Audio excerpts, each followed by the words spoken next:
to raise some funds this weekend. It's all about TTRPGs, family, community, friends. Big thank you to D&D Play 20 for joining us on this special weekend. Just a little backstory real quick before we get into our gaming adventures. My brother owns a gaming and collectibles store in Bradley, Illinois, about an hour south of Chicago. The name of that business is The Horde Collectibles. And by collectibles, man, I mean he's been in comics. He's got all kind of gaming related accessories, Magic the Gathering cards from here to Christmas. He's got some Pokemon. He's got D&D books. He's got Warhammer. He's got minis, paints, all that stuff. He's even got gold, silver jewelry. Real bad situation a couple of weeks ago. The business suffered a small fire on the second floor of the building where the office and my brother's personal space is. He will often stay the night there following late nights of gaming and so forth. And sure enough, he awoke to a wall of fire at his feet, managed to get the upstairs renters out of their apartment with their cats. But in the process, ended up on his back in the parking lot under the care of the fire department. Thankfully, they were able to get the fire put out pretty quickly. So the physical damage was kind of contained to that office area. All of his business equipment, personal collectibles, his original D&D books, all total loss. A lot of gold and silver collectible items up there also damaged or a loss. And then water damage in the area below where the stockroom is. So they did end up losing some inventory. But most importantly, right now for them financially are medical bills. They care flighted him to Loyola, the burn unit. They weren't sure exactly on the scene what sort of shape he was in, so they wrapped him up and got him up to Loyola. Thankfully, the good news is he suffered no burns by some absolute miracle, and also no damage to his lungs. He was in and out of the building a few times, alerting the upstairs renters and knocking that fire down with a couple of fire extinguishers to keep it, contained. So good news is he's okay. Also good is that they've secured a new space for the business, but he's going to have some medical expenses, significant ones, and obviously expenses related to moving the business. So anything you can do to help out, we're going to be putting a link to the GoFundMe account that one of his loyal customers set up. So if you can donate a couple of bucks, great. If you can't, that's okay too. Come hang out. We're going to celebrate some D&D in honor of my brother and the Horde Collectibles and Gaming, and very thankful he's okay, and super stoked that their business will rise again from the ashes, if you will, like the mythical phoenix. Super grateful to D&D Play 20, to Peter for all of the graphics you see with the overlays and the sound and all of that. It's all Peter. Phenomenal bit there. The Jen's doing DMing, Rio Lancelot's DMing, and then on the Wiley Hobbit channel, grateful for the support and the help I've gotten there, and for all of our players, and most of all for all of you hanging out with us all weekend. So thank you very much for that, and enjoy the gaming.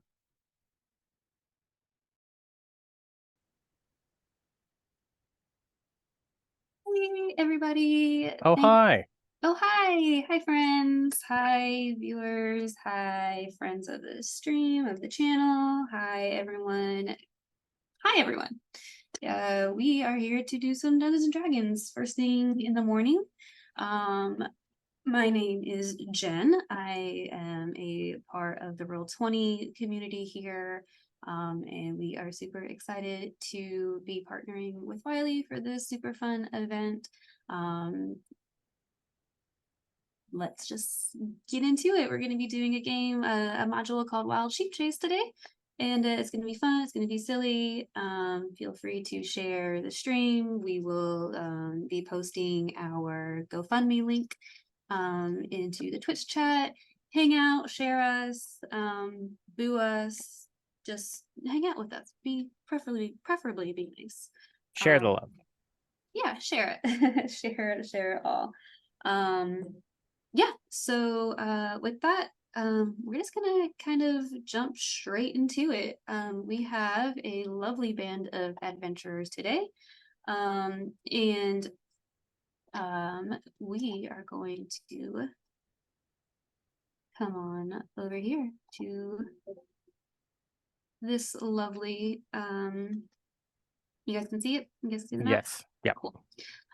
So our jolly great group of adventurers have just found themselves at the end of a long day from another daring, heroic adventure. And we find ourselves here at the Manticore's tail. It's pretty common. They have heard tales of the Manticore's tail, and they know it to be a respectable enough place to bed down after adventures. And we will do the typical introduction as we walk in. We will have Biggs. Biggs, when you were walking into his tavern with your jolly grand group of folks here, you can go ahead and move your token and give us a description of Biggs and just a little bit about him. Biggs is a lovely rock gnome artificer. He is not that big. He's only 3'4". He doesn't have any hair. He's well tanned. You can tell he's quite old. Brown eyes. Doesn't weigh a lot.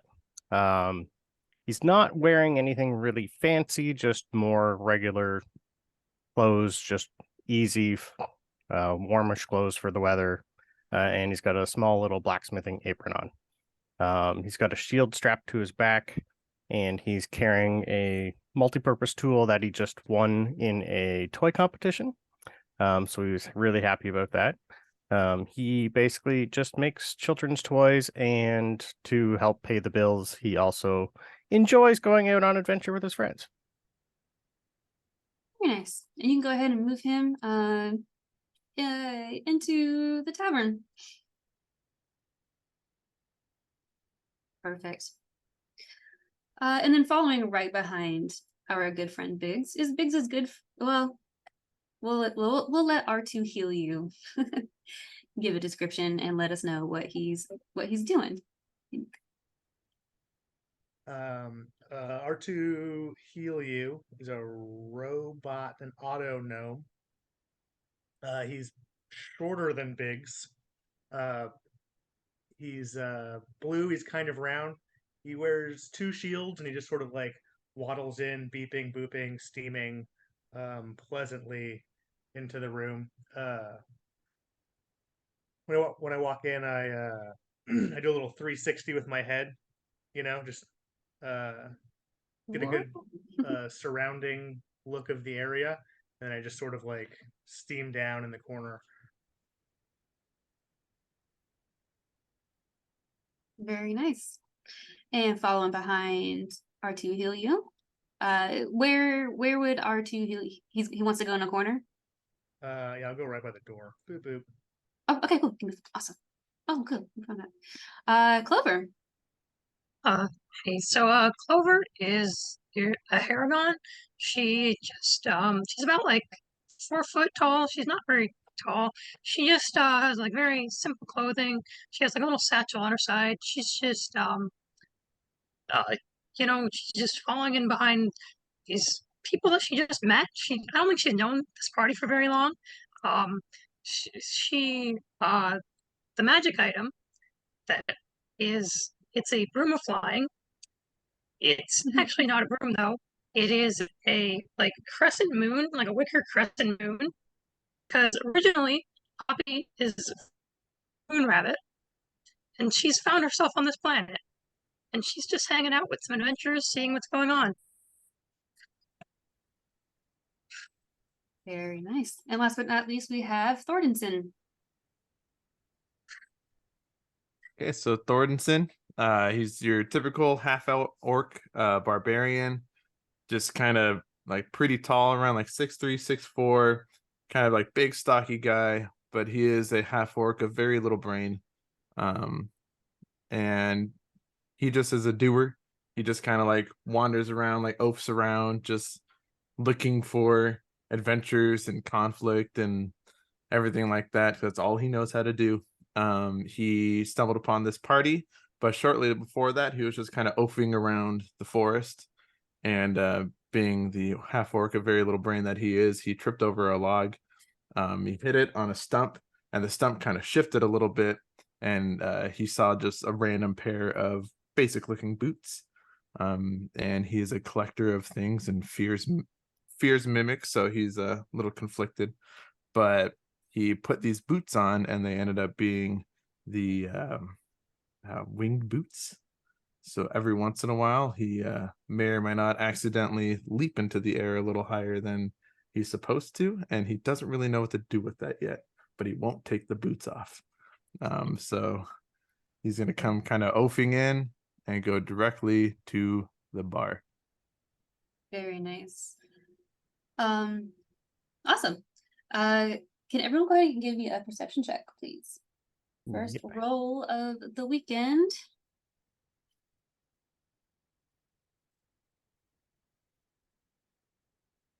We got an 8 for Clover. We got An an 11. 11 for Biggs. A 7 for Thorntonson. Very little brain. And a 10 for R2 Julio. So yeah, so our party walks into this bar and they are so excited. They are chit-chatting, they are going up, they're looking at each other, they are We're just having a grand old time on just our own. grand old time. Yeah, Yeah. you know, you walk in, it looks for all intents and purposes like a regular, you know, it's getting to be dusk. It's, you know, nice and cozy, a little bit dark, you know, there's obviously people hanging out.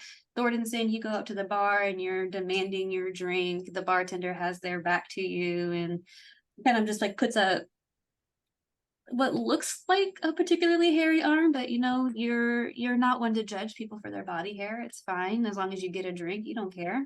Mhm. So you guys are hanging out for a while, and outside everyone hears a cacophony of noise, and it sounds like a sheep. Blah, blah, blah, blah, blah, blah, blah, blah, blah. And sure enough, a sheep, a very large sheep, so as I can get it, comes just barreling through these front doors. R2 heal you, like, you know, they're like swinging tavern doors. It almost hits you. It almost hits Clover. He kicks it, you know, the sheep kicks it with their back feet and blah, blah, blah, blah, blah, running around this whole entire bar. This whole thing. And he is kicking stuff over. He's jumping on tables before he finally, sorry, I think I'm moving you, Biggs. Before he finally almost sits on top of Biggs. Biggs, with your 11 perception, you can see that this sheep has a scroll in its mouth and it's trying to hand it to you. I'm probably gonna just stare at it for a moment. I'm gonna just look and go, that's not normal. Try and take it out of his mouth, or at least slowly gives it put to my you. hand in front of it. Yep, he gives it to you. I'm gonna give him a little pat on the head. Blah, blah, blah, blah, blah. I'll try an animal handling. He's pretty good with animals. Okay. Let's see if I can calm it down a little. Mhm. Got an 18. Cool. Once you take the scroll from its mouth, he's looking at you with those weird sheep eyes. You know, it's just kind of like, what do you really want? But he's calm, and he looks like he's expecting you to open up the scroll.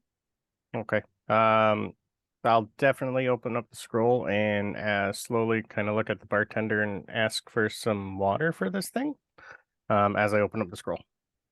Awesome. The bartender doesn't really seem to heed what you're saying very much, and it's getting to the point, Thorntonson, like, you haven't really been served yet. But Biggs, as you open up the scroll, it is a scroll of animal handling, of speak with animals. Okay. I'm gonna look at my party and say, this is a scroll of. I could talk to this if you wanted. Anyone else want to try and talk to it? I'm not too sure if Clover, can you talk to other animals by chance? I don't want to have to waste this if we don't need to. I don't think so. Hmm. I- All right, I I've- will read the scroll then. So yeah, so as you read the scroll and as you activate the spell, the sheep clears its throat and begins speaking to you. And the sheep introduces himself. Hello, dear adventurers. I'm so glad someone finally was able to read a simple scroll. I have been trying to find a group of adventurers to help me. Allow me to introduce myself. And he goes on to tell you, Okay. my name is Fenethir Shinebright. I am a wizard of the most renowned all the land, transfiguration, transmutation, all your needs. I am the best. I'm sure that you have heard of me, and I'm sure that you have heard about the mysterious disappearance, about how I mysteriously have disappeared and no one has seen hide nor hair. Pun intended, because I am so great at puns and magic. No one has seen hide or hair of me in several years. I'm sure that's why that's what brings you adventurers to this area of the land to, and no doubt, be looking for me. And the rewards that I can provide if I find a group of adventurers that could possibly help me, assist in me regaining my form that is not a sheep. Do you think that you and your friends would be up to such a task? I'm gonna stare at it for quite a while, relay everything that I just heard to my party, continue to stare at it, and then slowly say, none of us have, I don't think, heard of you before or your predicament. No. I am sure you have. What other reason could you possibly have to be in this area except to visit the most well-known, most world-renowned Fenethir Shinebright? Can I make a history or an insight check to see if I have actually heard of this person? Yep, feel free to. Anyone who Biggs shares this information to is more than welcome to make a history or insight check. Womp womp. I got a 9. So 9 for history. No, you have 5 not for heard. insight. 5. Nope. We You both have also sadly- never heard of him. I got a 7. I've never heard of 7? him. Have also never heard of him. I was telling the truth. And a 9, also never heard. Yep. You know what? Maybe that's okay. Maybe he's gonna get to be a little bit jerky right now. Well, I guess only the people of the most elevated stature and the most well-to-do folks may have heard from me. You guys, you crew, don't look necessarily the most, how can we say, intelligent, but at least you look capable. And that's all. At this point, all I need is capable bodies. I am quite smart, and I put all that effort into making toys for children. Yeah, Well, sorry. how smart are you if you've never heard a Fenethir Shinebright? I keep But- to myself mostly. Well, where's the fun? I know. How long does this scroll last by chance? It is the Speak with Animals Yep, spell. Let me look. So it's a 10-minute spell. 10. Okay. Um, And just Biggs is hearing all this, right? It would be probably just me who hears it. Yeah. Yes. Yes. dude, I'd just And- be relaying. Yeah. I would probably because the first time in my life at this speaking to animals, I'm gonna quickly run outside and actually say hi to my donkey Wedge, so I can actually talk to it for once instead of just feeding it.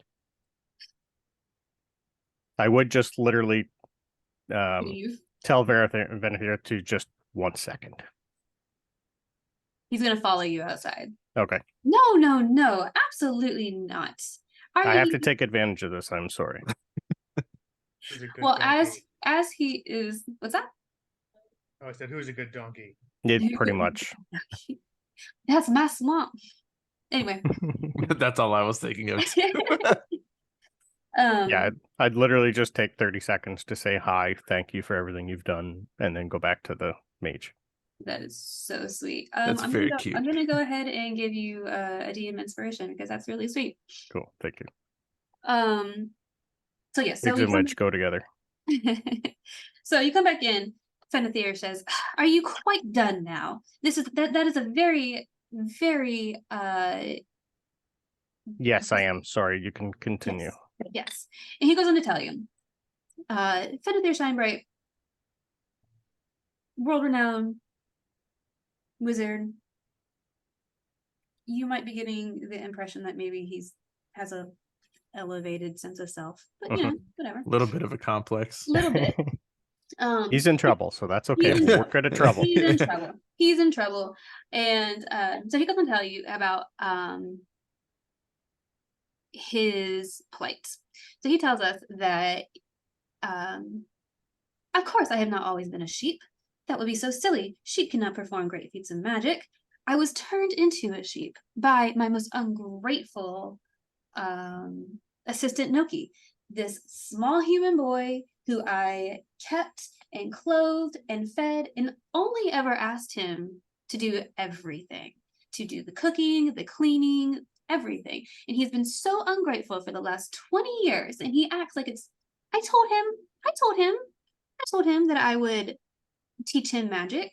And, you know, things happen in 20 years. In 20 years to a human doesn't pass by the same way for us elven kind. Obviously, it's a little bit of a blink in the eye. And he obviously had some issues with that. So in the middle of the night, he stole my most powerful wand that I've been working on for so many years, that performs so many great tasks, and he had the audacity to turn me into a sheep and lock me in my own garden for the last 10 years. Meanwhile, he's been trying to figure out magic, but humans can't do magic. Humans can't do magic. Humans can clean, they can cook, they can cut the grass. They can do all of these things, but they can't learn magic. How silly. I'm gonna slowly put my hand over its mouth to shut it up. And I would really so I just want to 1 second here.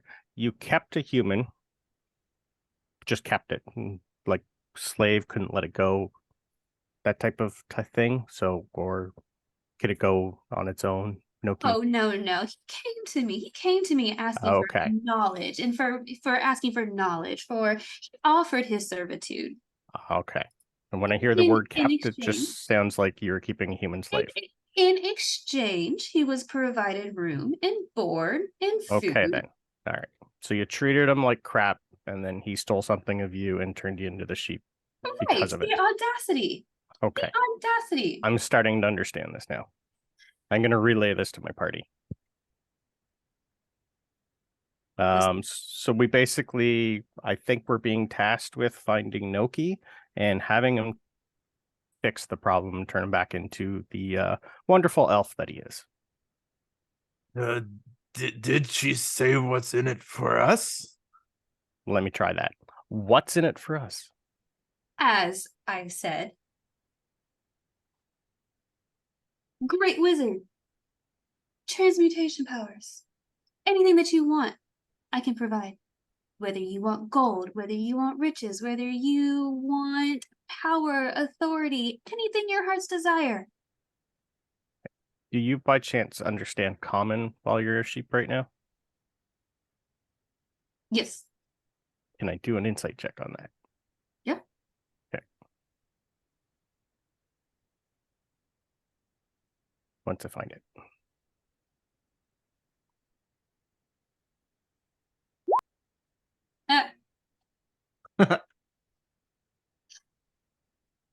Okay, no. All right. So you don't, he is a sheep. Yeah. So his 1 roll against your 4. So he probably doesn't. Okay, good. I'm going to relay to my party that pretty much exactly. He says he's a wizard that can provide us with anything we want. I don't really buy it. I don't know about you guys. I think he's just randomly ran into us and is asking for help. I'm okay with the help part. What do you guys think? Has she said anything? Nothing really major yet, except who did it. So let me, before the spell goes out, I'll try and figure out where we got to go, and we can always procure our own stuff once we figure this out. Stuff. I'm in. Okay. So I'll go Speaking back to enthusiastically. I'll go back to the sheep and say, okay, before the spell ends, where, when, how? Oh, if you follow me, my abode is not that far away. Okay, I guess we're all following. Everyone will have to get drinks later. That's okay. It didn't look very good here anyway. And as you so Fenethir is going to hear you say, it's not that good here anyway. He's going to kind of look at you, Thordenson, and then look back at you, Biggs, and say, of course he's not getting service. Has he not noticed that that's a bear in people's clothing? This is part of Noki's experiment. He has been changing people. Everyone in the town has been changed into different types of animals. I've heard him talking about this. This is his plan while he's trying to figure out magic. And he has not been a very, very good student. He can't even figure out a simple polymorph spell. And as you guys start looking around, it is indeed your bartender is a I bear. just started noticing all the tokens. We are an Uh, informative bunch. You start looking around, and your patrons kind of look like owls that are kind of dressed up like people. Up here, you might That notice. seems completely normal. One of our friends is a rabbit person, right? Yeah, Exactly. Clover just thought this was. Yeah, This was Clover's like, just "I a thought this was I thought Thursday. it was one of those taverns. Wow. Clover's like, this is normal. Yeah. Can I backtrack just for a second? Yeah, of course. Thornton said he wasn't gonna get a drink. I'm proficient in brewer supplies. Can I like dispense him a drink from my body? Nice. Like as Yes. soon as he says that, I want to like like fill up a mug out of my hand of ale and just sort of hand it out. Kind of walk up to him, grab the ale, chug it without saying anything, just like pat the robot on the head, like, oh, good robot, we'll keep you. Do the whole bender move, just Yeah. Or impress. Tap a Pump keg. the Yeah. keg. Yeah. Awesome. So as our scroll is slowly coming to an end in real time, Fenethir is getting very excited. His humanoid voice is going in and out. He's talking, and every now and then, what? Excuse me, what? Excuse me, so sorry. But please, please, please follow me. Times of the utmost importance. And he starts stomping his way back out towards outside. Perfect. Awesome. Well, looks like we're all going, guys. Let's grab our stuff. All right, don't have much. Nope. He said it's not far, so I think I'll just leave Wedge in the Vardo here, and I'll just grab a few things on the fly. Awesome. So as we switch on over. Clover, I know I need to change your token. I'm sorry that I got to do it all over the place. So yeah, so Fenethir is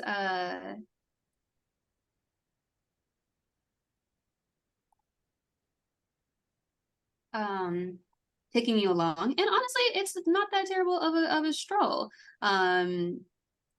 If you guys want to put yourself in any kind of marching order, please feel free to. I'd be up front with the sheep. Oh yeah, I guess I gotta put the sheep in. He's here. There he is.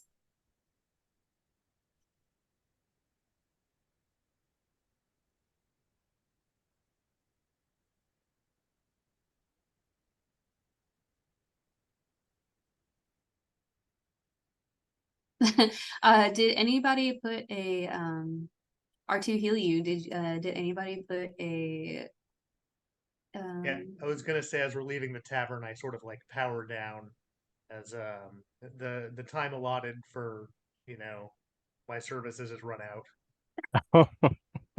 Yeah, I'll throw a gold in him, or two, just to hope that it'll last longer. Yeah, a couple quarters in there. Yeah, Yeah. beep boop. Alert, excited. I do the whole.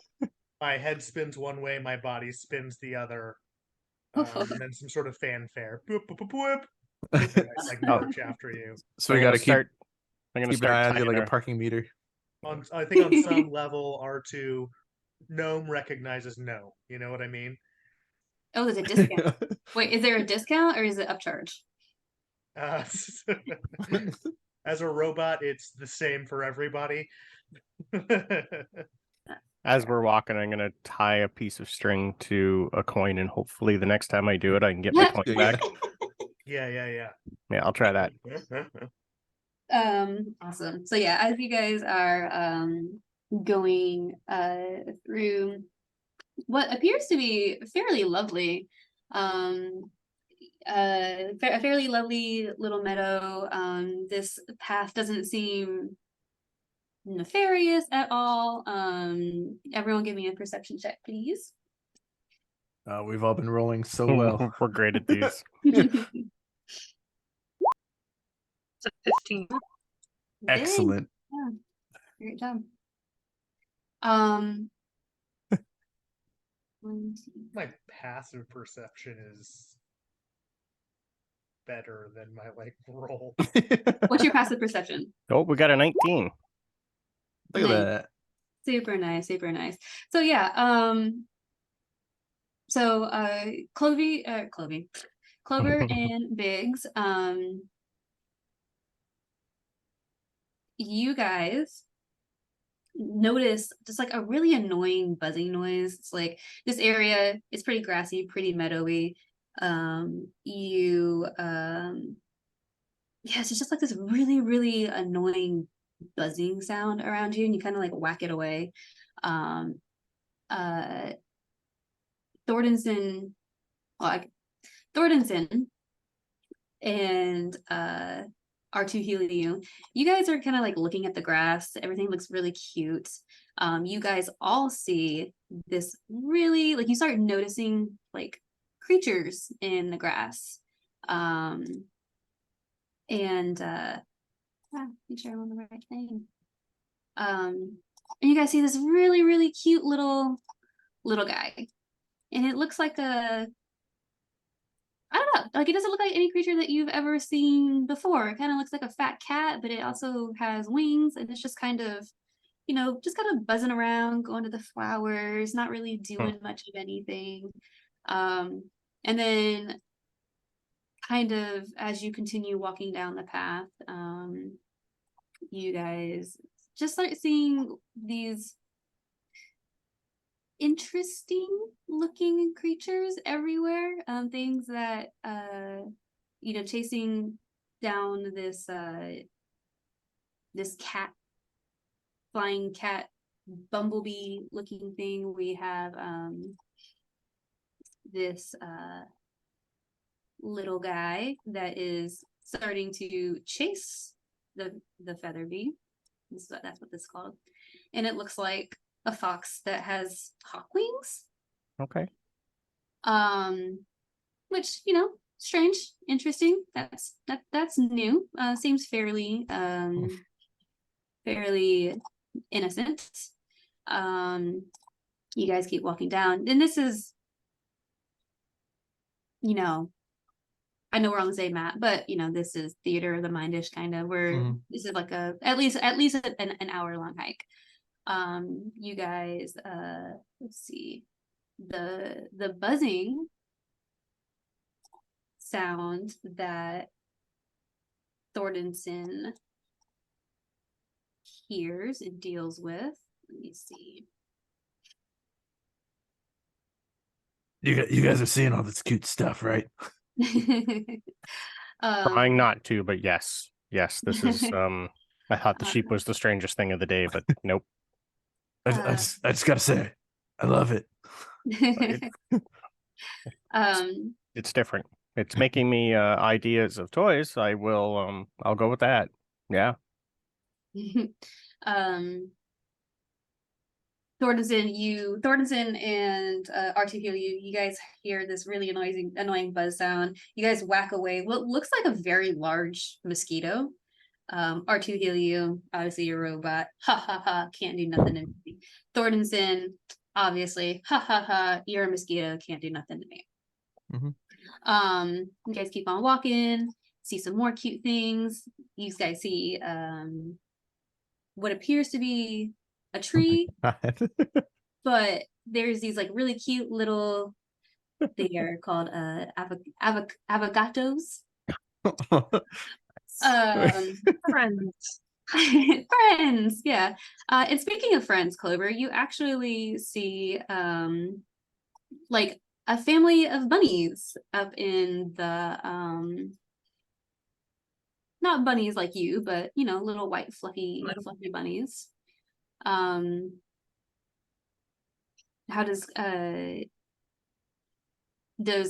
Clover have any attachment to like wild rabbits? I don't think so. It's kind of like a person seeing a monkey. It's like, oh, that's interesting. They're very similar to me. They're very similar, but not. So yeah, so as the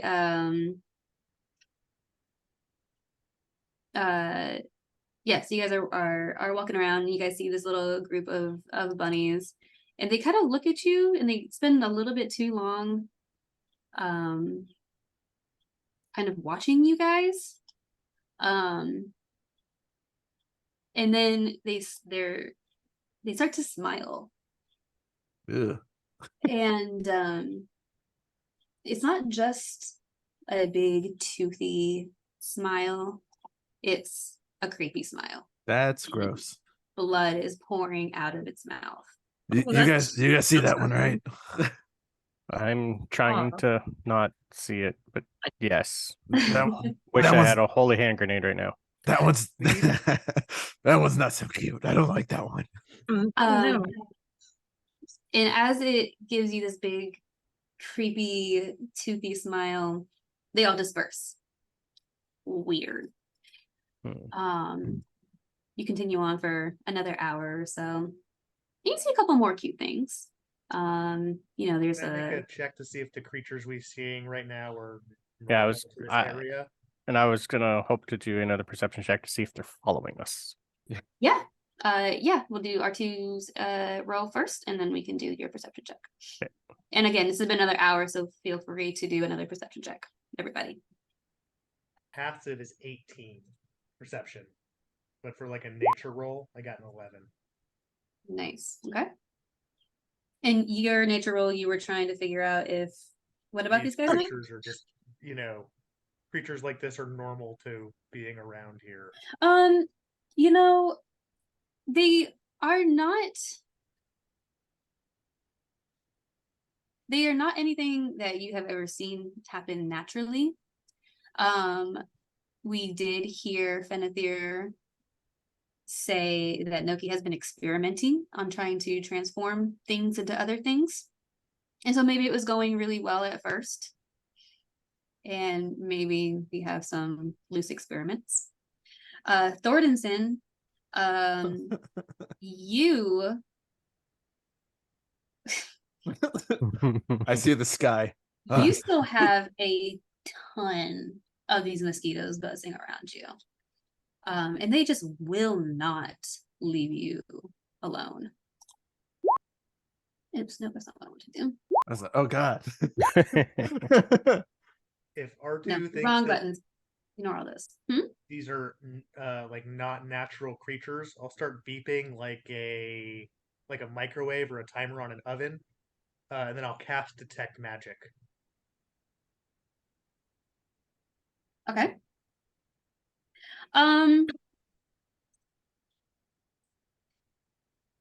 So these creatures are not themselves magical. They might have like a little bit of trace of some transfiguration magic, but they themselves are not magical.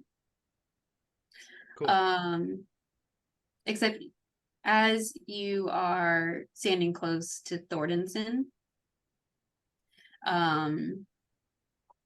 well, I guess your party's magical items are kind of dinging. But no, as far as the creatures that you're seeing out in the fields, no, they're not necessarily magical.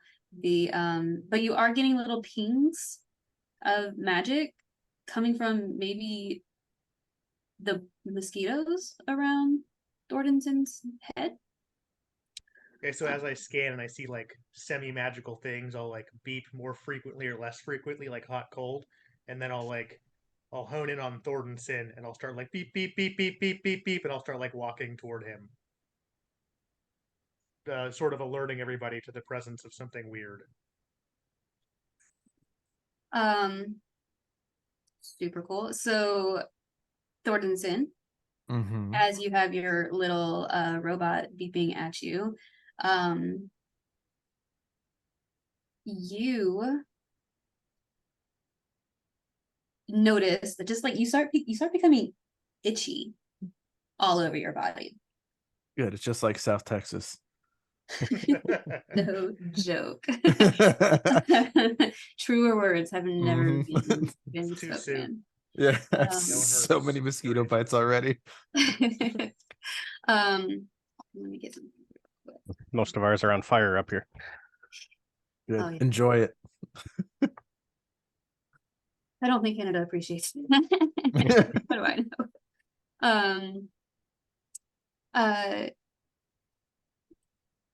If I see these things biting Thordenson, I'll try to get them off of him. I'll cast a Word of Radiance, which just sort of like explodes radiant energy out of me.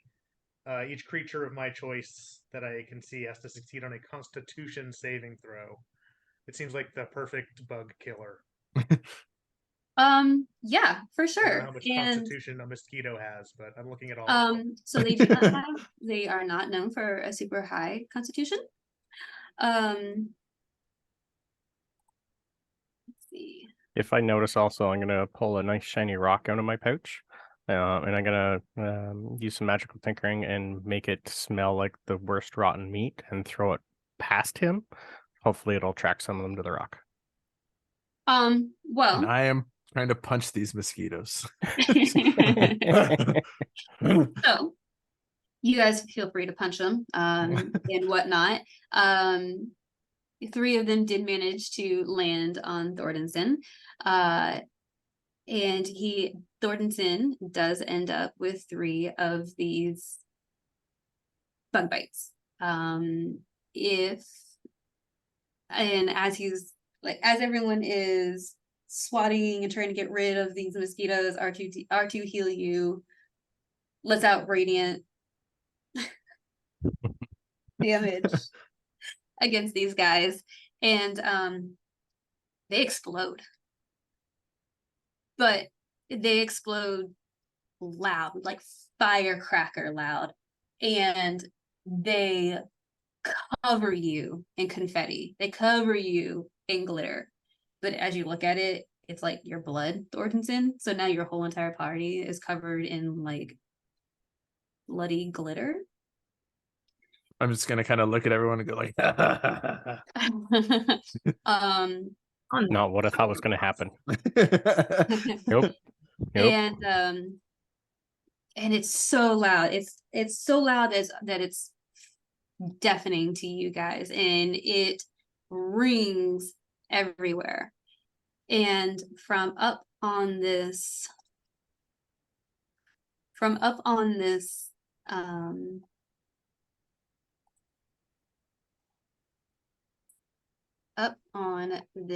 platform that we have up here. So the boom goes off. Fenethir turns around. He's also covered, still in sheet form, but he starts blah blah blah blah blah blah, and he bolts. He takes off. He's gonna go up this pathway. Something is not right. And as you guys are kind of looking around, Bleh, bleh, bleh, bleh, bleh, bleh, bleh, bleh. And Biggs, as you start coming up to this tower, it looks like an old watchtower. You hear rumbling. You hear something that sounds like bells. Like imagine big Notre Dame style bells. Like you feel it almost like in the ground before you see this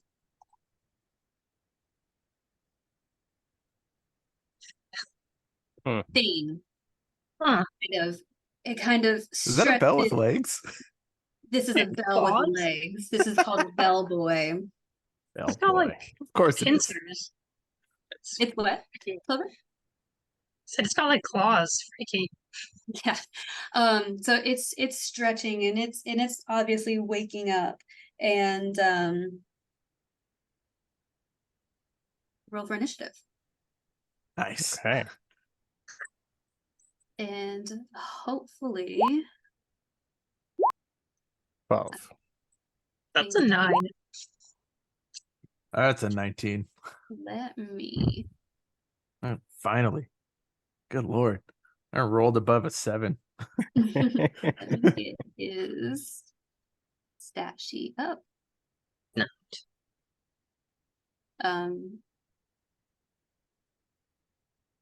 Oh, and yeah, and let's see. All right, two things. Thordenson, you have Mhm. 3 bug bites. Okay. Great. These confetti mosquitoes have a super fun thing that my dear friend Gregory helped me come up with.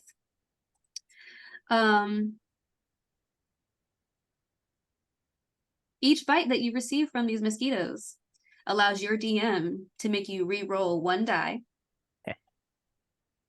and you have 3 bug bites Oh man. because the bite started itching and it distracted you. And they're also used as an alarm system. So everything within 100 feet of you guys hears this loud fire cracker sound going off, and you guys are also just, you stick out like super glittery. Okay. So like think like annoying stripper glitter, strawberry Mhm. and everything. Mhm. Yeah, so that was a fun little thing. Let me get our, there we go, initiative trackers up. R2 Helium, Thordenson. Give me just a second. It's been a hot second since I've done all this. Do that. That turn. Thordenson, you have a 19. R2 Helium, you have a 9. Biggs, you have a 12.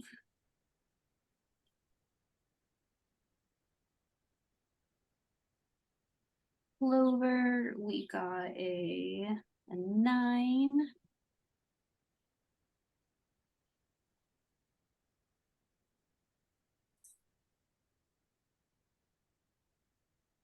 Nine there. Let's get his stat block up.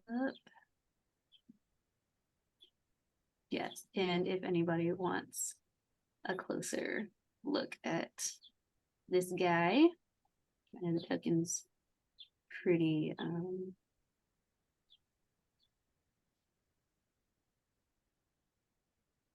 on, Peter. The token is speaks for itself, but just in case anyone's interested, here's a He's pretty picture neat. of what you are facing here right now.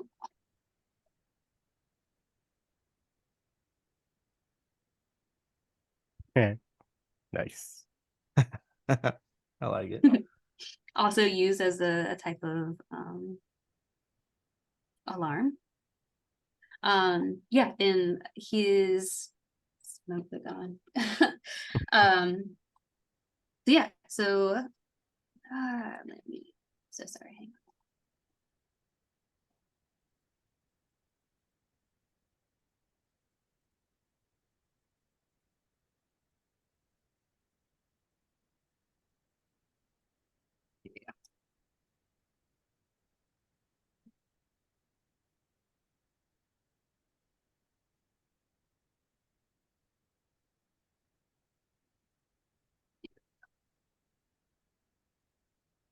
Just I love the eyes and the nose. That's just perfect.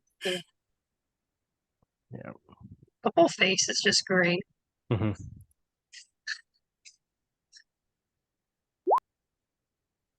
He plus his initiative makes him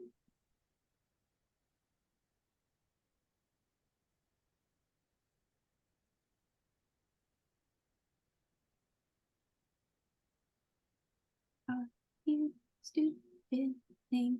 So sorry, guys. Oh, you're all good. No, no worries. We'll just keep him there. Alright, This is and- why I miss playing tabletop. right, right. Yeah, no joke. Yeah, I haven't played an actual game with minis in a long time. Yeah. 20 years ish. Oh, Yeah, it's been a while for me. Those guys we are going to have. Okay, so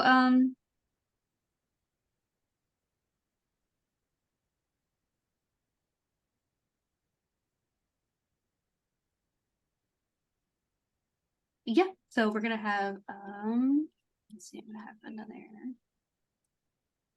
things. All right. I love the extra rolls means something else is coming. I know you're taking a long time. I see one enemy, and you're like, and these guys, and these guys. And what am I gonna do here? Yeah. I was like, there's one bell. There's just one bell. This Just one big bell that's Yeah. going off, and everybody around can hear it. Yeah. And we didn't pass anything on the way up here. There was just nothing there, nothing scary. A lot of fluff. Well, there was a little scary. Those grinning bunnies. Seemed friendly enough. Just a little bit of blood. Yeah, they just got done eating. Mhm. Yeah. A little bit of jam.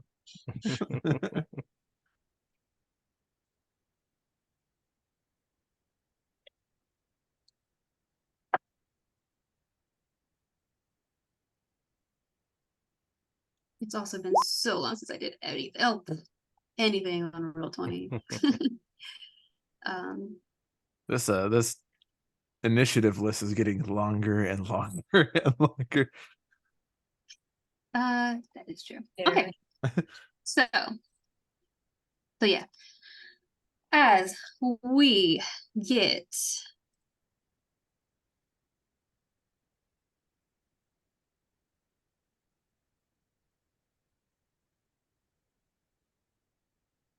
all right, so here we go. First initiative of the game. We are doing good things here. All right, so yes, so you guys with with the R2 Heliu's massive bug bomb that alerts this centennial bellboy at the top of this watchtower. He's waking up. His bells are they're loud. It's a deep rumbling noise. And as you guys are kind of watching him kind of rise up over here, feeling this, this rumble, it's hard to not hear it.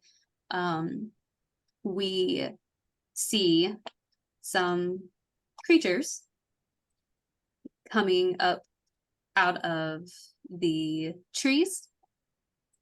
They're coming up out of one is coming out of the trees, one is coming up out of the grass and heading towards you. And yeah, we have some assassin bugs who are coming for you guys. So they have a 50-foot fly speed, more than enough to get to our good friend Biggs here. This one's going to get to go first. The assassin bugs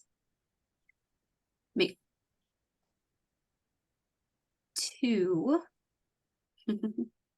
makes 2 bite attacks against our friend Biggs here. Mhm.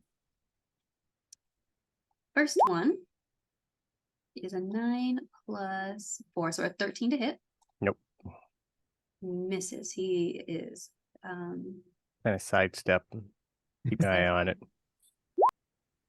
and still not gonna hit. So that is his turn. Biggs, tell me how you avoid this assassin bug, this thing that's coming up out of you, and it looks like a cross between like a ninja and a it has scythes for hand. It's very strange. Pretty entertaining. I'll probably how big is it compared to me? These guys are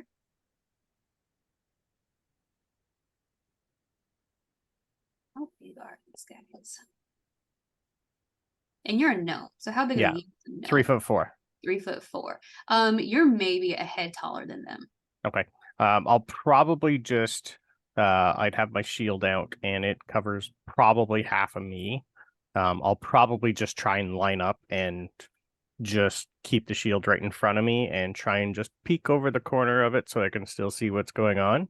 And then as soon as it starts to move, I'll probably just keep the shield up and just make sure nothing happens. Nothing too fancy. Super cool. He's not a fighter. Not a fighter. All right. And then with that, Ordenson. Okay, so immediately, Thordenson is going to use his bonus action to enter into a rage. Okay. Because not only are there a bunch of enemies, he just got bit by mosquitoes 3 times. Sends me into a blind rage. So Thordenson is now raging, and he's gonna stare at this this bell. Just be like, I don't like you. So he's gonna charge up. He's going to attack with his warhammer. Gotta be loud. Yeah, exactly. So you're just gonna kind of. So 23 to hit. Yep, that's gonna hit. Cool. I'm going to roll that damage. And you're hitting him with a warhammer that does bludgeoning.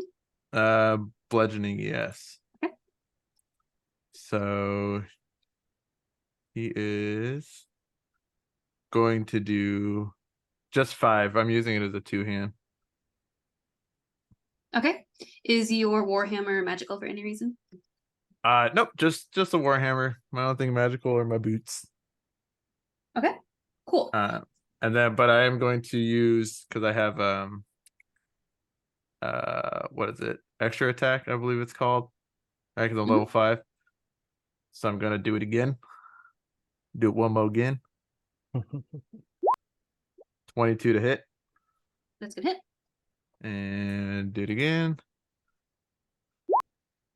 So 13 on that one. So 18 total damage. Cool. So as you hit it and it rings out very, very loudly, you notice that maybe it's not doing what you thought it would do. Maybe not quite as strong of a hit, compared to how loud you just made this thing gong and jingle. Oh my gosh, hello. Yeah, maybe for as loud as you just hit it, it did not do as much damage as you would think that it would do. I really don't like this thing. And somehow when you say that, like you hear like a little tinkle, like a little tinkle of a bell, and it almost seems like it's mocking you. Anything else that you would like to do? Is that it? Nope, that'll do it. All right.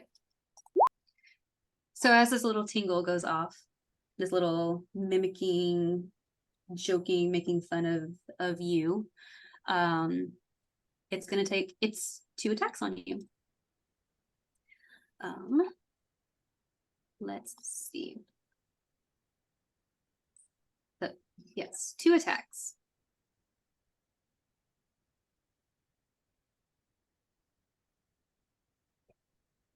with its club. Yep. The first one. Let's see. There it goes. All right. That's a 10 and a 13 to hit. We are just rolling so Yeah. good. Neither of those hit. Awesome. So yeah, so it's trying to hit you with this club. You were standing like right in front of it. You know, it's like this like giant round bell shape. And it's just having a hard time. You were standing like right in that sweet spot where it can't quite reach the front, like its arms aren't quite long enough, its club isn't quite long enough, and you're ducking and dodging and weaving that little bell of making fun of you. Basically, you guys are just going to be going at Yeah, I'm gonna look back at everyone and be like, "Nah, look, this thing has tiny arms." it. It's a T-Rex. It's a T-Rex bell. Let's see, make sure that's it. Multi-attack, yeah. Yep, and that's his turn.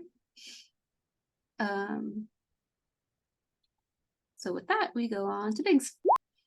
Biggs, you have an assassin bug on you. Yep, I'm going to quickly take a look at the situation, scream a little on the inside. He's going to pull out his trusty Wonder Tool, his all-purpose tool, and he's going to draw a nice little rune in the air and cast Bane on all three of them.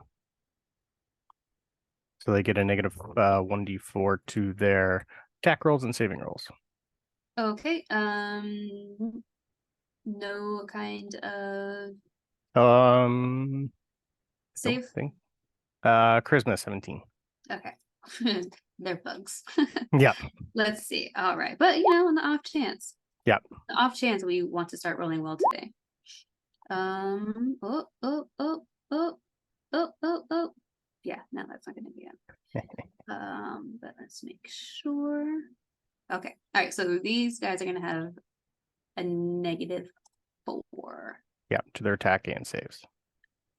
Oh, and on Bellboy. Gotcha. Hang on, let me Yep. roll. Did I? Oh, I gotta make one more for Bellboy. Let's see. That's accurate. Perfect. Three feels pretty accurate for that. Yeah. I will make a little note here. Let's see. What do I want to add?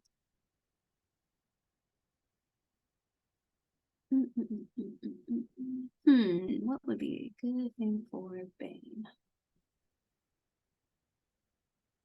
That feels appropriate somehow. All right, so we got Bane. Yeah, perfect. For his second attack, once he does all that, he's going to again grab his tool. He's going to look at it, and you're going to see the tool just start to expand and whirl and spark. And out of it is going to be about a 1 foot tall marionette doll with the strings, but there's nothing attached to the strings. They're just up there dangling. And the head is going to be a massive cannon. And he's going to shoot at the bell with his force ballista. Super Once I awesome. find it. Is this your Once I magical find- item? Nice. No, that's using it as my arcane focus, yes, but this is Gotcha. just, he's a artillerist. Gotcha. Where is it here?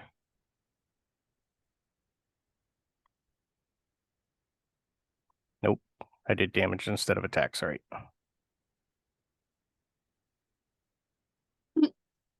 I haven't used this in a while. So it's just a regular attack for a spell attack for me. I have so many things on here, sorry. Is that a 3 to hit?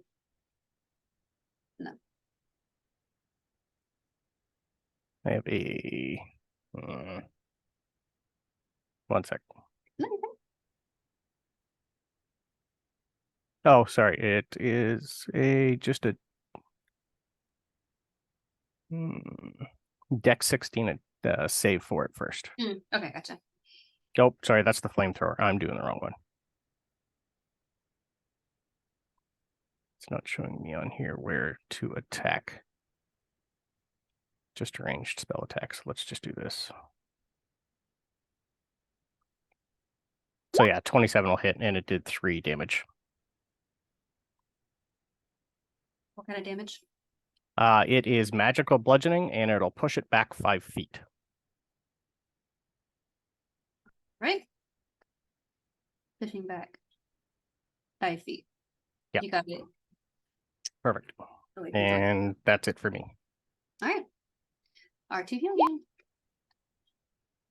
I didn't want to be annoying, but this entire time I have been beeping the entire beep, beep, beep, beep, just the entire time we've been in combat. Like as soon as there's an enemy, I just have like a really loud and annoying alarm beep. It's just been going on constantly. Gotta find the mute button. I'm gonna turn my head toward Clover, and I'm gonna start like waddling over to her with my little hand outstretched. I don't know if this is something you allow. We touch hands, and I'll cast guidance on you. So you're gonna D4 to whatever roll you want later. And then I'll start again very loudly while beeping. I'll start waddling towards Biggs. And if you have another icon just for the Force Ballista, it's just right in front of Biggs. I think I have done all of my prime directives. It's my turn. All I'm right. still beeping. Do you want me to do it in the chat? Would be while you're talking? That'd be helpful or no? The beeps? Yeah. Using beep, beep, beep, beep. Start texting me. Beep, beep, beep. That's funny. Yeah, that was great. I will get you an icon for your, Yep, no worries. your thing. And then that brings it up to Clover. Right. So I'm gonna do my bonus action first. I'm going to give R2 heal you Bardic Inspiration. I'm just gonna like Thanks, I'm buddy. just That gonna makes me louder.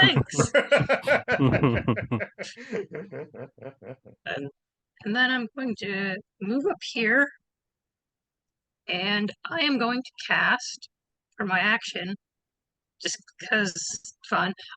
Earth Tremor. Can Bellboy make a dex save? Bellboy can make a dex save.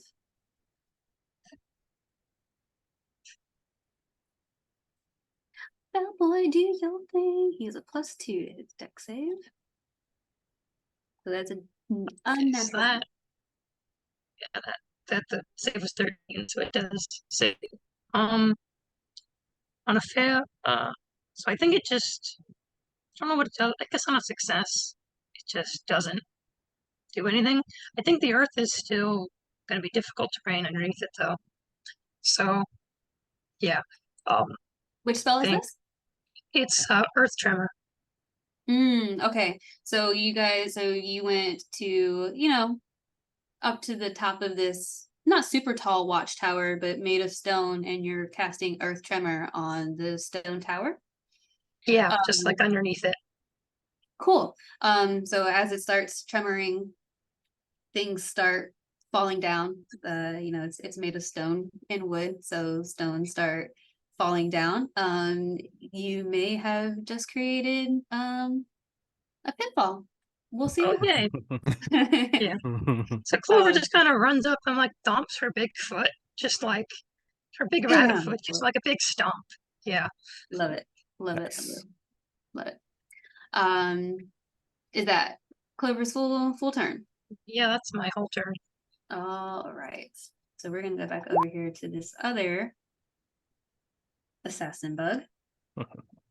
And assassin bug is going to come engage with R2 heal you. Why did that go? Woo!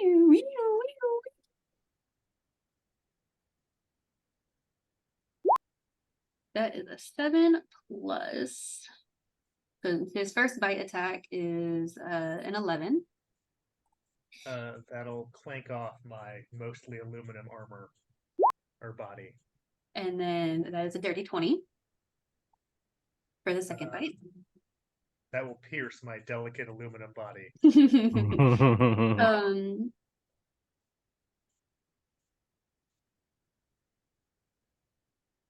all right, so we will be taking 1d10 plus 2. So 9 points of damage. Oof. And I'm also going to need a Constitution saving throw from you.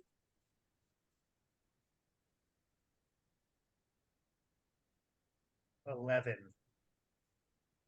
That just meets it. So you are not poisoned or paralyzed for the next minute.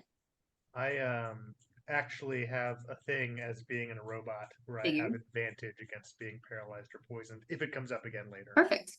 I think it's going to come up again as long as we are dealing with these things. So very nifty, very handy. I figured as much. And that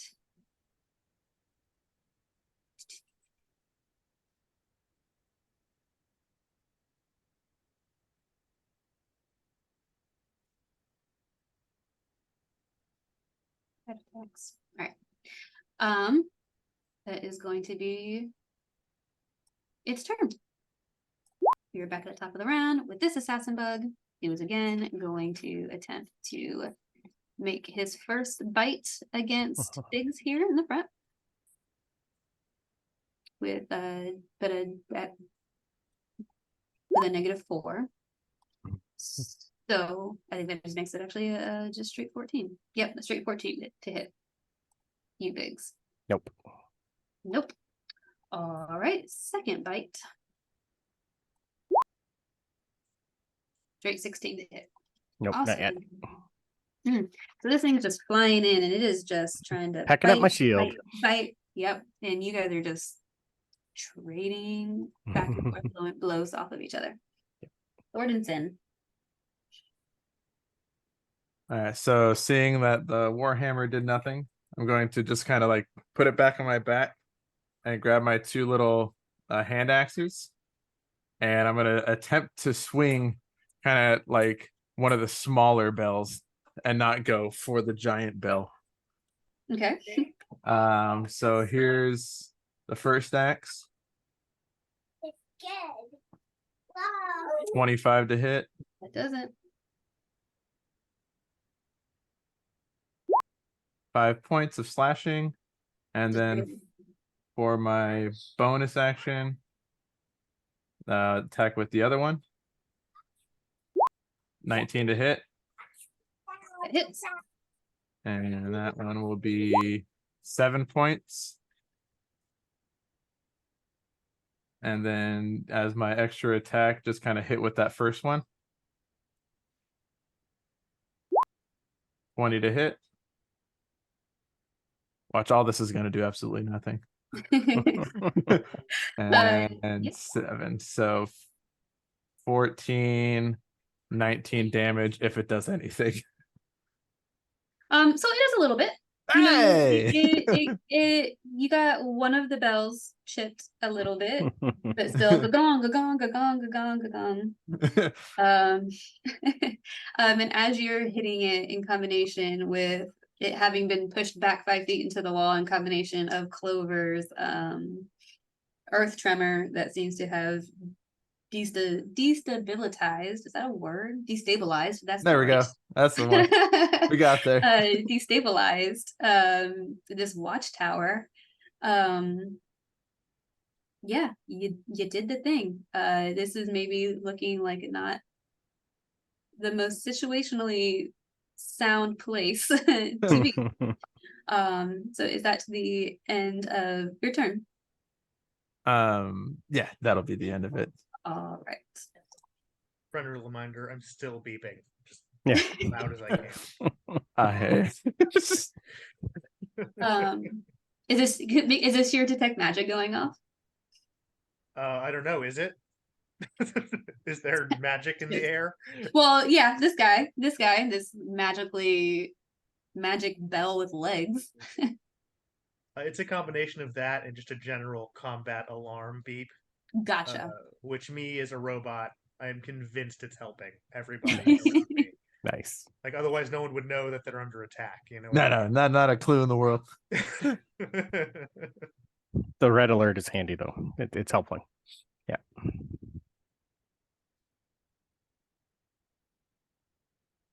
Oh man, I have not been using that, but I will from now on. No, don't use it. Nope. Well, okay. Actually, I'm gonna go ahead and use it since Thornton was literally just the last one. And because you managed to get one of its cute little bells off, and now it's so you managed to slice off one of the little bells, thinking that you're doing like a bunch. And will you go ahead and make me a Constitution saving throw, please? Thornton and Clover. Ooh, yeah. I think everyone else. That'll be 22. That's a nat 20. Nice. Awesome. Cool. Rolling good when you need it. So you guys are going to be taking 8 thunder damage on your successful Constitution throw against the sound waves that you guys are clinging and bashing off of this guy.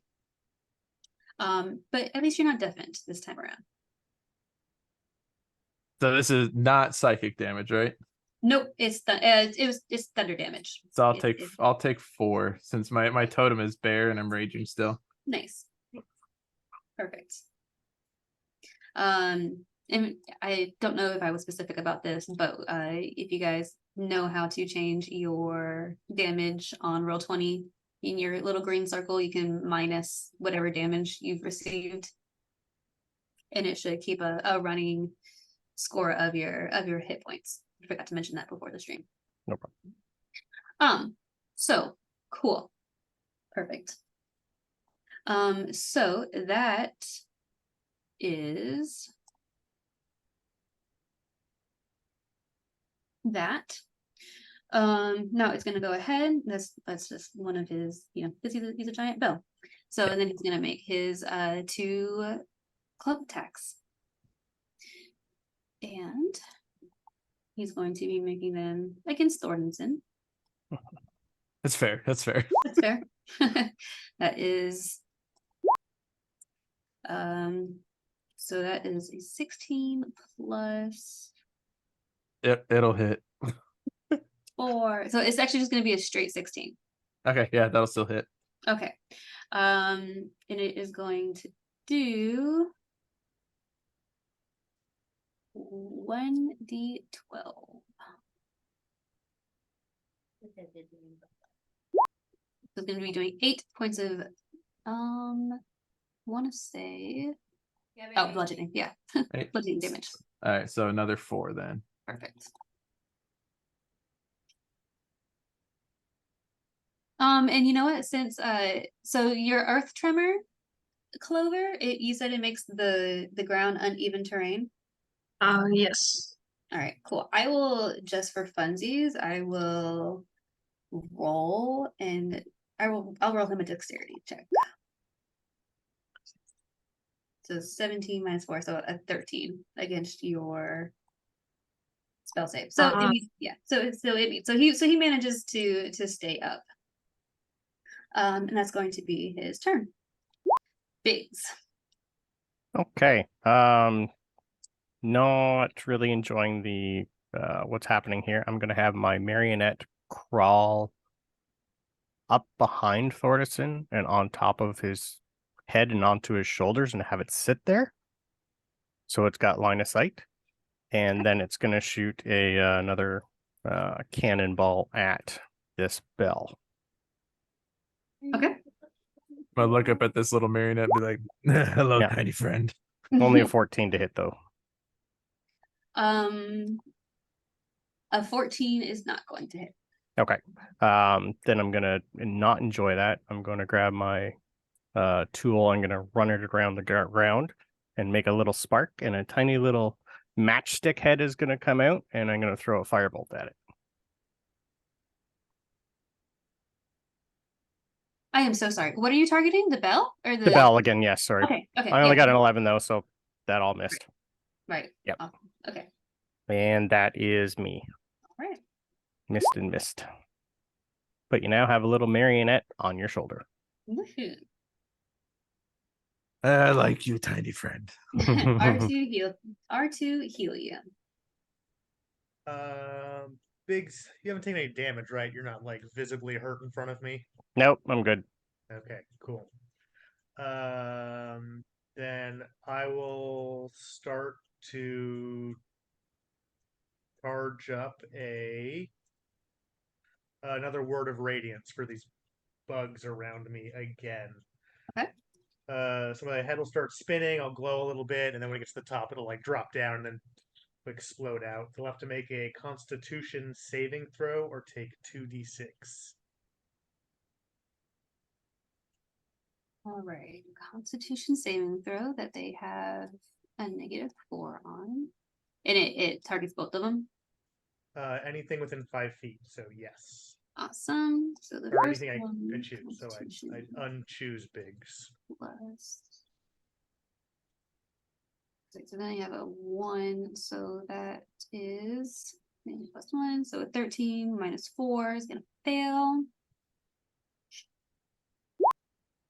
And also a fail. So they both fail. And okay, so they both fail, and then what happens to them? They'll take 2d6 radiant damage. Okay, roll that damage then. 10. Not bad. Bad, not bad.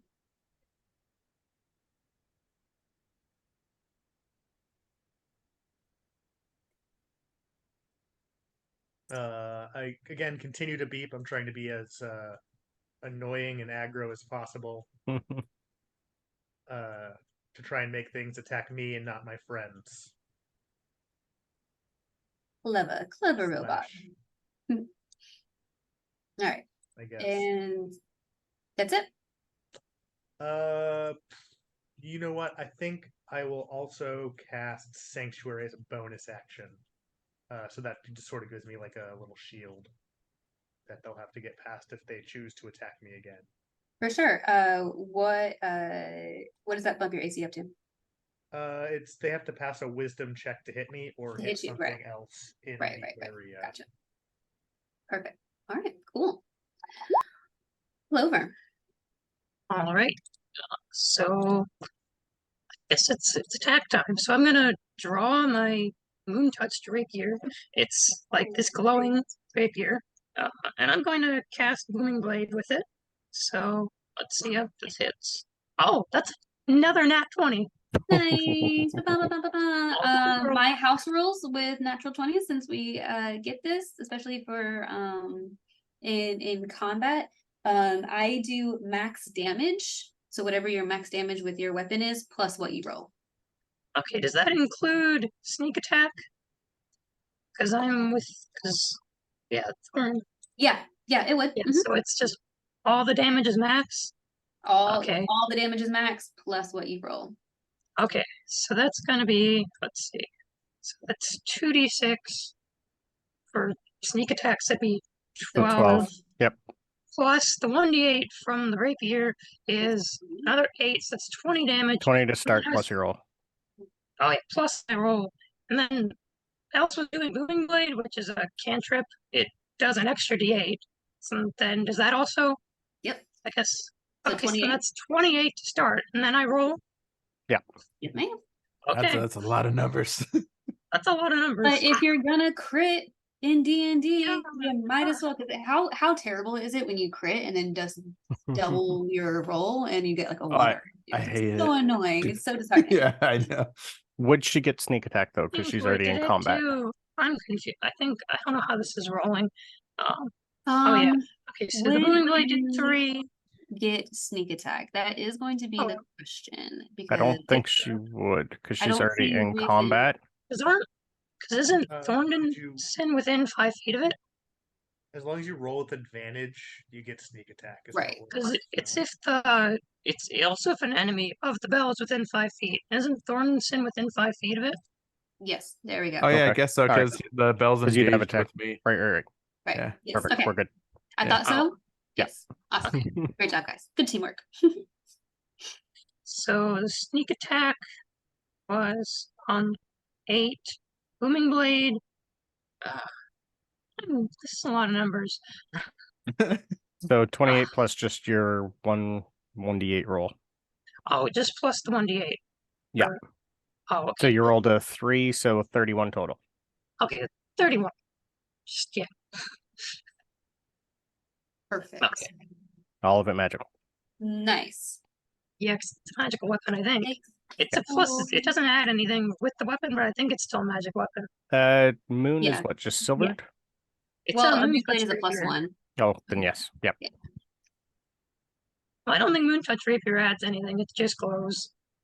I think it's still technically magical. I'm not sure. I think so. Let me double check. It doesn't say.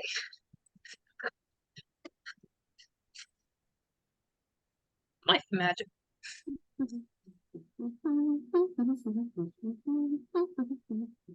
It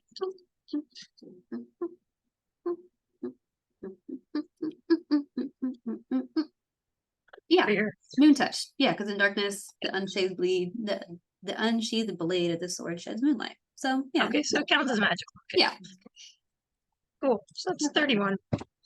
perfect. And I already took the damage off of him. So Perfect. no, we're gonna leave it that way. All right, Clover comes in with a big hit. First time From around. a tiny little bunny. Them big- Finally. Clover's making she's really doing some rock and roll. Yeah. Yeah. Fitting. Look at Fenethir up there making just puns in his sheet. Anything else that you would like to do, Clover? No, I think that's gonna be my turn. All right. All right. So we have an assassin bug still trying to get through that yummy, delicious aluminum body. I don't know, maybe thinks it's like there's like a burrito inside of you or something, trying to get through your aluminum foil. Like a giant Freebirds burrito. Exactly. So the first one is a 9 plus 4. How long does Bane last?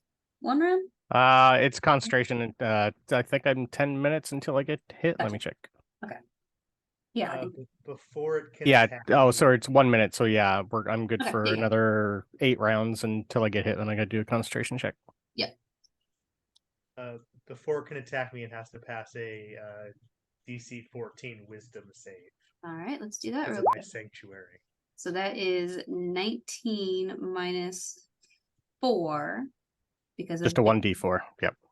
Oh, just a 1d4. Okay, so Yeah, you roll 1d4. 4. Yep. Mhm. So that is the 15. 15. So it does get to attack me. All right. It allows R2 allows it to try its best, and the first one he only got a 9. It is for every attack, right? He has Yeah. to make Yes. a wisdom save? Every attack and save is also the minus d4. So it's a 15 for the second bite attack. That'll hit me. Okay, Or was that the? for your Yeah, it's got to be the 14. So yeah, 14. Okay. it can't attack Cool. me. So yeah, he goes to bite you again. Only gets a 6 this time. Again, misses. And he's real tired of biting you and missing. So he's actually going to try to take off again. Feel free to take an attack of opportunity if you do so wish. I do not. I just want to stare blankly at these things. It is going up, up, up, and away. This assassin bug, one more time, is going to try to get your bigs. Okay. No. It says no. It breaks a tooth. 17 plus 4. And subtract Minus, so that's a 21 minus 3, so 18 to hit. 18 just hits. All right, so the first bite. Actually, no, that's fine. I'll take it. I'll save a spell slot. Okay, so that is going to do 1d10 plus 2 piercing, and I need a Constitution save from you, please. Shitty your shield. Constitution save. You're only going to take 1 point of damage. That would be a 6. Um, And let me roll for to see if I can actually still keep Bane up. well, as of right now, you are poisoned and Okay. paralyzed. Okay. Are you able to maintain concentration? While Concentration. That I don't know. I'm gonna say probably yes. I think you still can. You just can't move.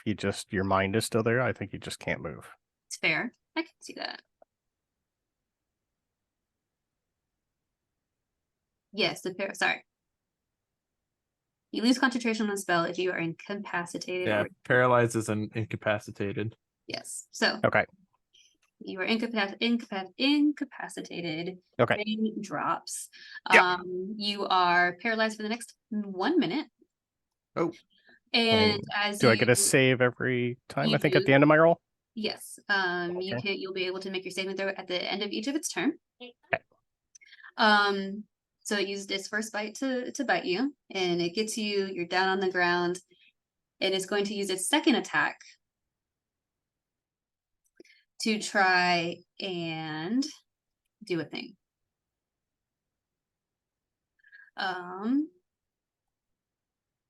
Let's see. What do I need to do? I am going to. Well, you're incapacitated, so it automatically hits. So you are going to end up with. I need it to. 2. So as you are on the ground, it is biting you. One of its scythe-like arms reaches up, and it digs its claw into your chest, and you feel what feels like it feels like it's injecting you with something. Okay.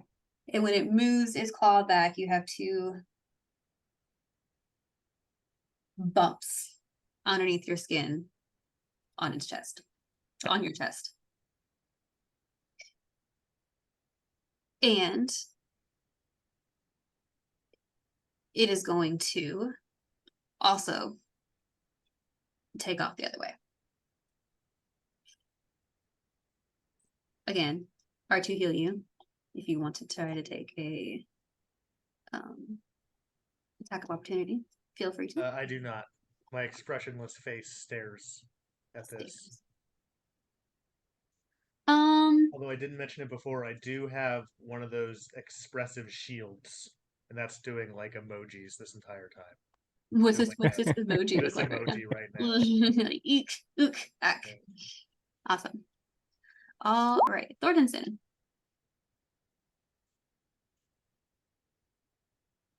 Okay, sorry, I didn't realize I was muted again. So I am just going to be boring barbarian and do literally the same exact thing I did last time because it kind of worked. I was like, let me see if I can knock off another tiny bell. So I will take first one. That's a nat 20. Nice. Dang. So that'll be 1d6 plus 4, so that would be 10 plus the roll, right? Yes. And rolled a 9, so that's 19 for the first. And then for the bonus. Oh, almost again. That's a 26 a hit. Hits.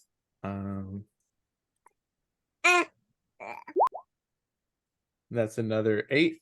So that's what? Oh man. Anybody keeping track of this? I got it. I got you. Okay. Yeah. I forgot immediately. It's not my job. My And then I'll use extra attack to swing with my axe again. That's an 18 to hit. 18 hits. And that is You, Papa. 10. Bye-bye. Dada.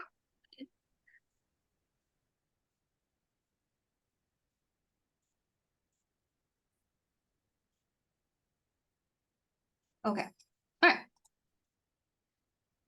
Is that all for You me, Gordon? Mom. I think 37 damage is good. You me. 37, give or take. Give or take a little bit. Give or take half. you know. knock off another bell? Yeah, you can see one of like some of the cracks in it are starting to continue up to the towards the top of the bell. I can see this bell's crack. Thanks. And it's going to be his turn. So he is going to do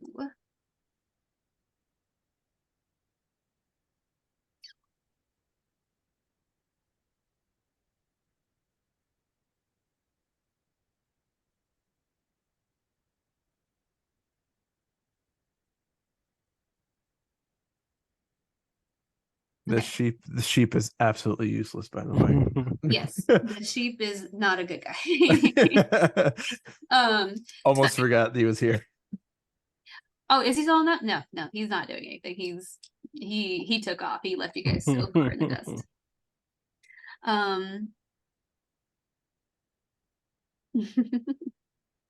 Yeah. All right. He is going to make his attack against you, Thordenson, his first one. Fair enough. And that's a natural 20. That'll hit. Let's see. Let me make sure I have my math on him right. So that is going to be 13 plus 13, 14. So 24 points of bludgeoning damage to you, Thordenson. So 12. And then it's feeling pretty lucky. It's gonna try to do it again. And not so lucky. I'll take that. Take that. And thanks to Clover's earth tremor, all of the rocks, all of these stones that were on top of this watchtower has effectively boxed him in. Again, it was stone. He's stuck here. So he's just gonna keep on going for you guys. Biggs. Let's see. You are currently Need to do another con save, I believe. it's gonna be at the end of your turn. I don't think I can do anything until then. Nope, you cannot, but you can take 2d6 piercing damage from these larvae that are starting to move underneath your skin.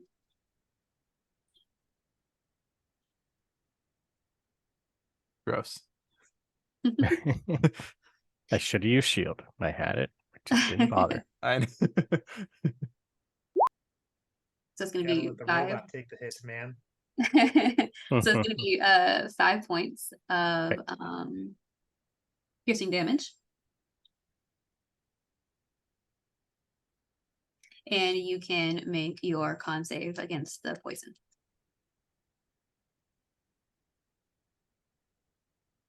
Nope. We got a 5. All right. Then there you shall remain. Yep. All right. That brings us up to R2 heal you. My incessant combat beeping has stopped as I switch over to triage mode. Okay. I like to think that like the lack of beeping Nice. is more disturbing than the actual beeping. Like it's more worrying when it's gone. You know, you got used to it. Hmm. I will drop my shields and I will waddle over to Biggs and I will start healing him as best I can. He's poisoned, paralyzed, and he has some junk in him. Yes. So when you walk over to him, what you see, he's on the ground. He's on the ground. He has a wound in his chest, and from it's like a yeah. So he was pierced. Two larvae sort of things were put into his chest, and they are starting to move through his chest away from the initial slice. Okay. Are they? Can I like see them? They're in his skin. They're in his skin. Uh, You is my can see detect kind of magic going off on them? what's that? Is my detect magic going off on them? Sorry, I didn't interrupt. No, detect magic is not going off on them.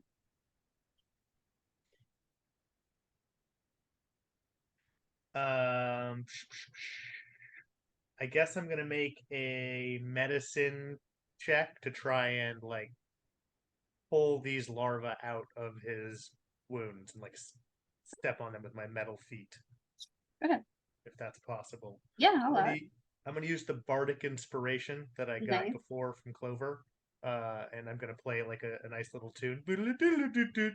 As my It like sounds like a robotic robot. hands start like spinning toward Biggs's body an attempt for battlefield surgery. Sounds like an old Nokia cell phone ringtone. Exactly. Should have used my inspiration I got on that to that roll, but as a 5, probably not.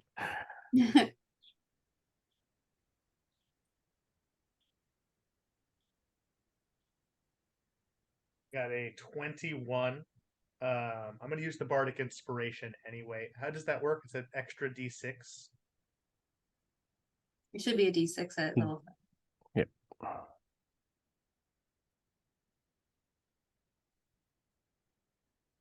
So a 27 to remove these larvae from Big's chest.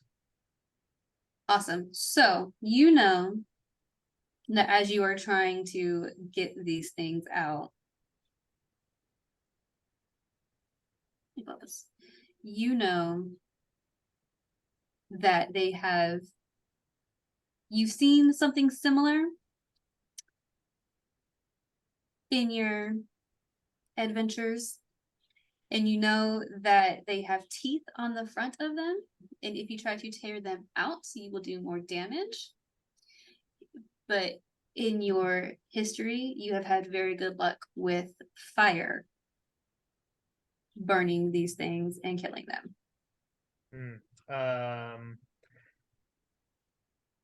I mean, I don't have any fire, and they're gonna do damage anyway. I think I'll just, rip them out.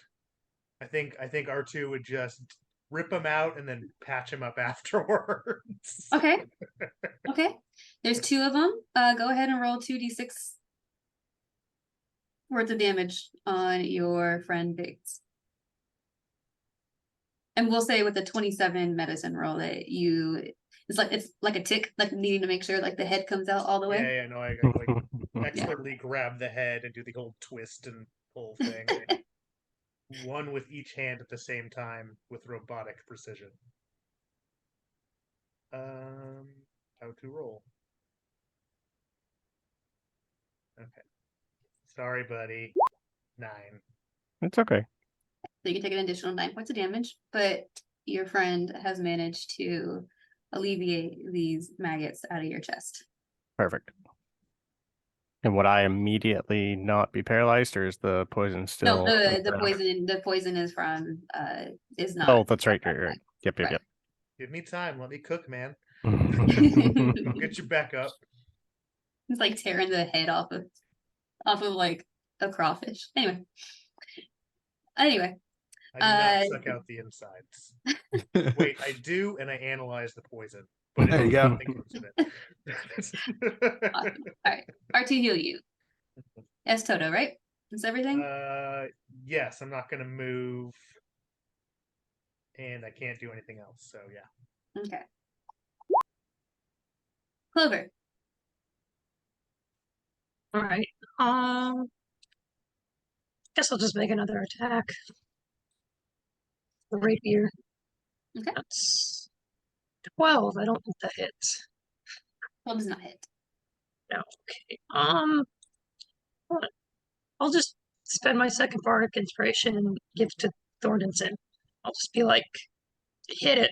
I don't know. Like, encourage him. Do it. Do it. Get those. Do better than me. Just kind of like point the rapier at it. Oh, I'm gonna get these bells. Just you wait. Not this. That's my turn. Perfect. All right. So that makes it the top of the third round. Mhm. If you want to continue whacking away at this thing, you can feel free to. As I said, after the earth tremor, he is effectively stuck up in this watchtower. Feel free to keep on hacking it. There are also no other enemies. The other 2 assassin bugs ran off. So feel free to keep attacking it or continue on your mission. So I'll just say kind of to the rest of the group, because we've been partying together for a little. Thornton is just going to keep attacking it, and it's going to take some convincing or polling to get me to stop. Because remember, I am also raging. Just a heads up. So Thornton would keep attacking. Thornton's going to keep attacking. Sounds good. Hulk's going to smash. Sounds good. Thornton, do your smash. All right. So same thing. We're going to go.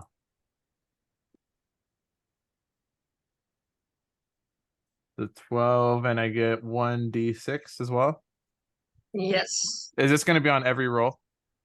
Just one, I think. I think it's just one roll. Just one? Okay, I'm gonna Yeah, take one it. and done just for one. bardic inspiration. I'm gonna take it on that one. 14, does that hit? 14 does not hit. Oh wait, hold on. I've been doing something wrong. I'm pretty sure it's been a while since I played a barbarian. If I'm raging, I get. Oh no, that's in damage, not the hit. Okay, never mind.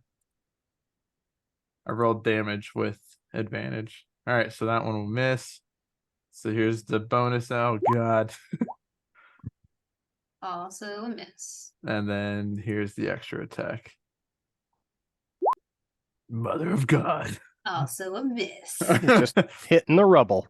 I'm just kind of like these rocks move. I'm just blind raging, just like I gotta get these You're clearing a bells. path. Yeah. Just chipping away, like give me the bells. Bells. Yeah, bells. And that'll be it. All right. So that's going to be his turn. He is going to, instead of using his club against you, he is going to use his club on himself because he is tired of not being able to hit you guys. He's also not super smart. So, but he has this fun thing called Bell Toll, where he can This hit is Sadie. himself. She's with on his Verizon, own the network thing. she can count on. And now And she's got he my plan, the takes game-changing new plan that lets her pick exactly damage. what she wants and He save on takes every bludgeoning perk. damage. Sadie's getting her plan ready for a big trip. Travel pass Right. on. Nice iPhone 14 Pro. Cute couple. Trips don't last forever. Neither That does also summer love. means So Sadie's he takes moving on. bludgeoning damage- Apple Music, check. Introducing my plan, the first and It only means unlimited everyone plan within to 30 give you feet of him exactly what you want, so you has only to pay make for what you need. a Act now and get Constitution iPhone save, 14 please. Pro on us when you So I switch. believe It's that's your going to Verizon. be I will a unmatch with Act you on now that. and get Constitution iPhone save, 14 please. Pro on us when you So I switch. believe that's It's your going to Verizon. be I will a- unmatch with you. That is going to be. That is going to be because Dad, it's up keep in the whacking it. air. Yeah, because it's up in because he's a little bit taller. I'm going to say that it hits that Thornton, Clover, and Biggs. You're on the ground already. Sure am. So yes, I'm going to need you guys to make a constitution saving throw, please. 18. 18. Okay. That's 8. Okay. I automatically fail and prone. So 22. if you pass it, you're going to take half of 12. So you take 6. If you failed it, you'll take 12. And you also find yourselves deafened for the next 1 minute. That would take. Poor Biggs on the ground.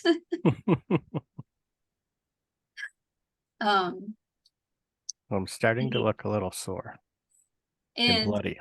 he's going to do it again.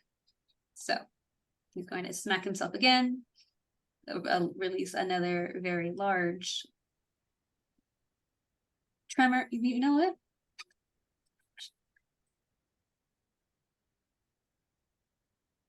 Yep.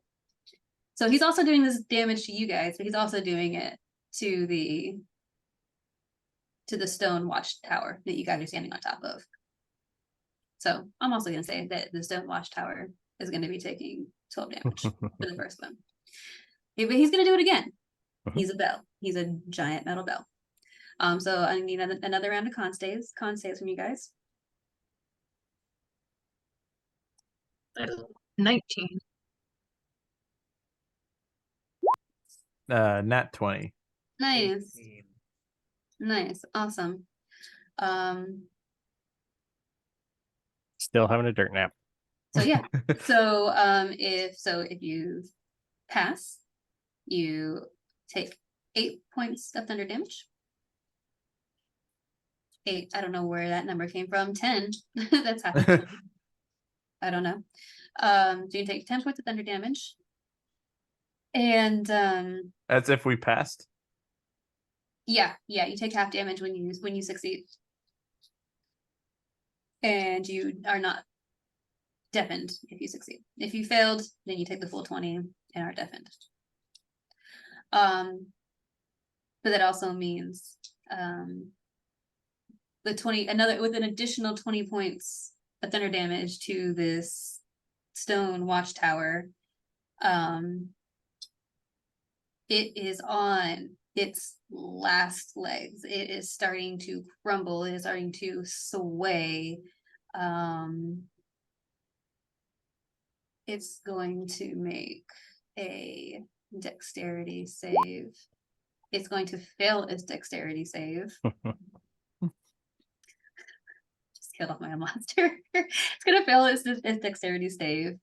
And yeah, as the stone tower is starting to shake and crumble and give way, it fails its dex save, and it plummets through the stone floor. Thornton and Clover, give me a dex save. You guys are kind of attached to like the stairs attached to the stone watchtower. You guys have kind of been hanging out there. So go ahead and give me a dex save to see if you manage to keep your footing at the top of these stairs as this stone tower is falling in front of you. It's a 19. And so I failed one of those saves, and Nat 20 the other. I'm still deafened though, right? Yeah, you'll still be deafened. Darn it. Okay. Dex save.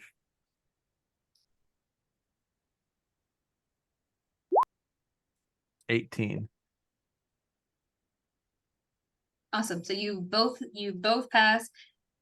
The stone tower, the bellboy falls through the floor of his own dumb doing. Yay, we did it. Yay, we did it. Thank It was own dumb look doing. at And everyone like, as soon as that happens, I wake up. Right. This pile of rubble falls on top of him. It's still the gong, the ringing of this metal bell creature is just reverbs for what feels like ever. And with that, we are out of combat. I didn't make my constitution save again. Yep. I'm still sitting there. Anything that you want to do in this little bit of that was crazy. That was fun. Yeah, that's a good one. That went according to plan. Totally. That's exactly what we Gotta want. look at everyone, just be like, Uh, did we win? Does this mean we win? We I think so. Oh, take it. Um, I'm gonna just take the time to finally come to conscious, so it might take a bit. yep, that's fine. Yep, so just during like these next few minutes, y'all, if you guys want to do any healing, any sort of thing like that, we'll do that, and then we'll take a 10-minute break here in just a couple minutes as soon as we get you guys all settled up. As you guys are starting to heal each other and come around and just contemplate everything that you've seen so far, Fenethir hops his stupid little sheep butt back down the The trail. trail, yeah. little cottontail. Don't know why he's not coming. That's not what I was Okay. doing. That's just- I would love some healing, by the way. If anybody can do that. I'll heal you. I'll Then send you. you got that? I'll send you.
Hey everybody, it's Wiley Hobbit. How's it going? Hope you're having a great weekend. Thanks for hanging out with us. We're here to raise some funds this weekend. It's all about TTRPGs, family, community, friends. Big thank you to D&D Play 20 for joining us on this special weekend.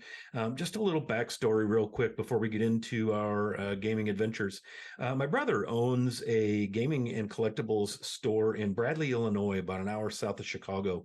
The name of the business is The Horde Collectibles. And by collectibles, man, I mean, he's been in comics. He's got all kind of gaming related accessories, Magic the Gathering cards from here to Christmas. He's got some Pokemon. He's got D&D books. He's got Warhammer. He's got minis, paints, all that stuff. He's even got gold, silver jewelry.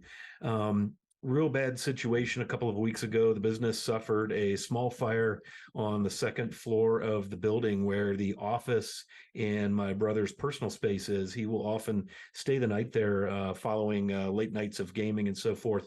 And sure enough, he awoke to a wall of fire at his feet. Managed to get the upstairs renters out of their apartment with their cats.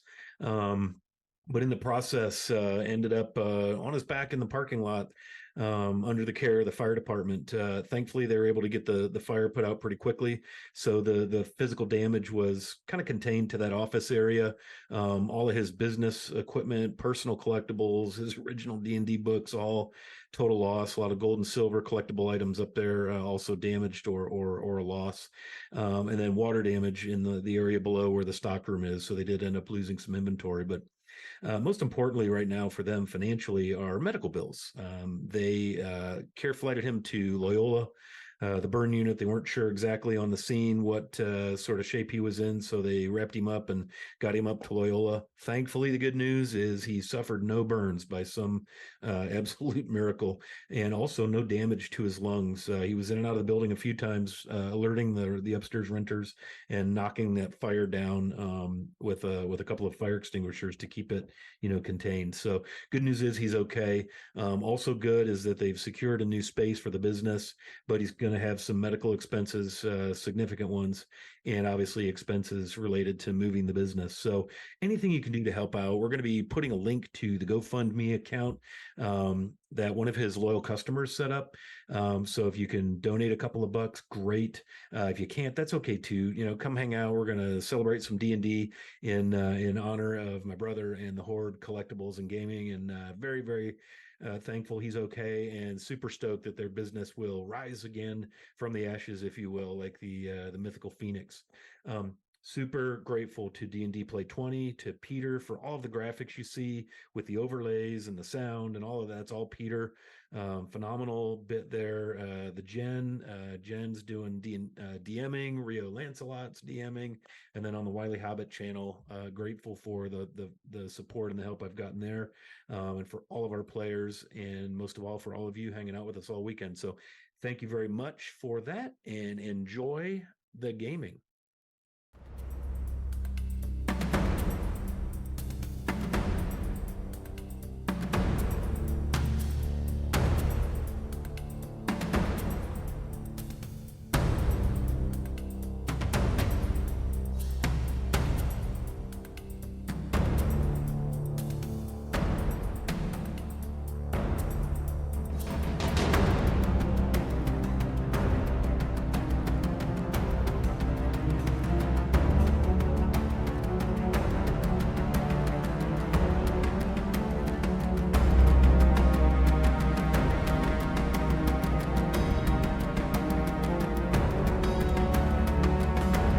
Quick break. Our adventurers were lucky enough to get to do some healing during that time, thanks to a short rest, and some R2 heal use, divinity channeling, and Clover had some Clover, what was it? Just all kinds of It stuff. was Song of Rest. Song of It Rest, was just yeah. kind of And I no performing longer of- have anything in my body, Mhm, which is no. good. Yes, Biggs is no longer paralyzed, is no longer has any Took a while. larva inside his chest. Clover, what does your Song of Rest sound like? Well, she has like this little ocarina, so it's just like this little Nice. flute noise that she's just kind of casually playing as we're all resting. Nice, awesome. So yeah, so our brave adventurers managed to defeat this century bellboy. You know, he defeated himself. We got attacked by some assassin bugs. It's been a real great good time. Thank you everyone for hanging out. Thank you for sticking around during our break. So far I got a we have a updated total for our GoFundMe for the Hordes Collectible GoFundMe, which is what we are supporting this weekend. And so far we have earned $335 during this stream, our first stream Hooray. of the weekend. Thank you everyone for donating. Thank you players. Thank you watchers, viewers, donators. You guys are fantastic. We are going to jump back into our adventure. Our party members were led up this way by this terribly annoying sheep that has revealed himself to be a wizard who has fallen under his own spell after mistreating his assistant for several years. Fenethir Shinebright tasks them with trying to get him back to his normal body from his assistant Noki. And conveniently, as sheep and people with elevated self-importance tend to do, they flee. They fleece at the first sign of trouble. Good Nice. lord. Nice. He's bad. Oh Bad. my god, I'm out of here. But now that everything is defeated, Fenethir comes back and hangs out with everyone, takes a nice nap in the sun as if he did so much hard work, gets up after about an hour, and expectantly looks at the party members who he has hired and promised treasures and riches and heart's desires if they help return him to his magnificent elven wizardly state. Perfect. I'll probably, after we've all healed and took a moment, I'll take a look at the sheep and just point and give him the sign of let's go. All right. So we find ourselves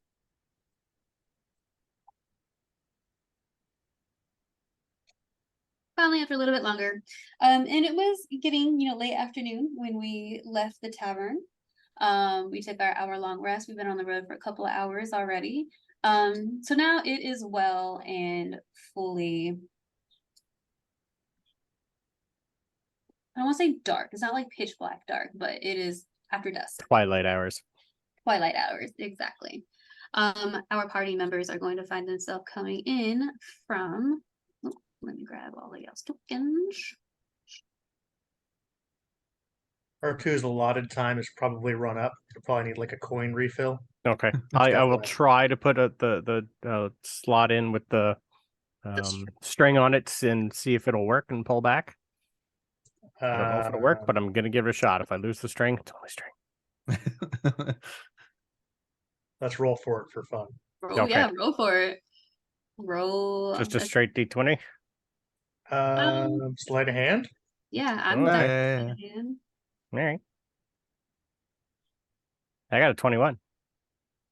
Let me roll. Could use that for a con save. Deception. Oh, don't waste your good rolls, dude. It's just a coin. Waste Oh, them. money is important to him. Waste them. Cool. It works. I activate, and You get your coin back. when I turn back Beautiful. on, I'm gonna blast out a.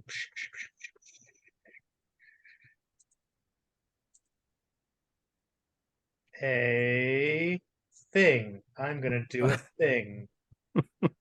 I'm gonna do an emboldening bond as soon as I activate, as repeat customers or whatever. Yep.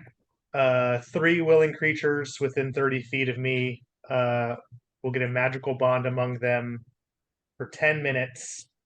While any of you are within 30 feet of each other, you can add a D4 to an attack roll, ability check, or saving throw. That applies to y'all, not me. Okay. Y'all bonuses will be on y'all to keep track of. But it's every time for 10 minutes. So Nice. Awesome. All right. So We're as you guys friends. continue to follow Fenethir up this path, you come to what you can only assume to be his compound. It looks like, I have a technical description of it. Let's see.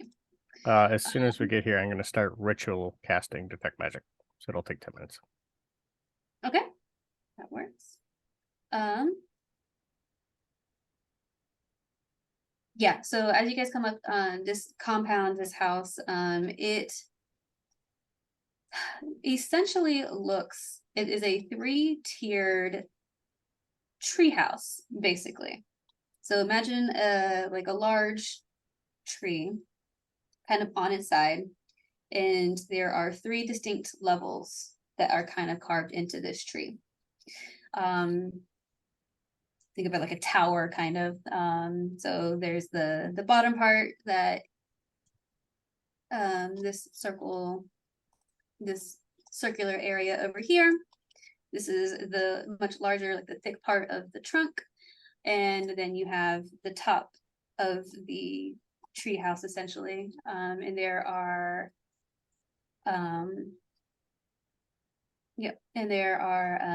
each of the levels are kind of connected with these walkways, these wooden bridges. There are also 3 outbuildings that you can see. And go ahead and start rolling some perceptions. These are our best rolls. Best roll. as I do Otherwise, in, cool. in I got a all 20. new areas, Yeah, look at I'll that. do my my typical head rotates one way, body rotates the other deal. My chest will open up this time because it's starting to get dark, right? Mm-hmm. And I have a lantern of revealing inside of me. So it'll shine like regular light around the area. It'll also reveal invisible creatures or objects as long as they're in the light. Nice. So Okay. I'll do like a little lighthouse spin. How far out does it go? 30 feet. 30 feet. And you said invisible creatures. I'm sorry, bright light for 30 feet, dim for another 30, so 60 altogether. And So other bas- other so- things can see your light, right? Yes. I'm not known for my stealth. Just making sure I'm understanding. Beep, beep. Just a walking lighthouse. Nothing to see here. Nothing to see here. Just ignore us. I do Just beat keep every beeping, walking, rotation. walking. Cool. All right. So with the brighter light, extending your view, you can see that the building directly in front of you has the typical markings of an outhouse. It has like the little moon and stars on like on the door, very Mhm. West Virginia style. Take a moment to study these ancient runes, but they mean nothing to me. And with everyone's perception checks, and I guess with so with everyone's perception checks, you can see that there appear to be roving bands of apes or gorillas, but they are wearing vests. There is a pile. They're wearing pants, they're wearing vests, there are swords on the ground around them. This group over here to the right of us, they're kind of lounging on the ground. They appear to be playing cards or something. Let's see, Biggs got a 20 perception. Yep. And so he is able to see that there does appear to be a actively roving band of apes, gorillas coming this way. And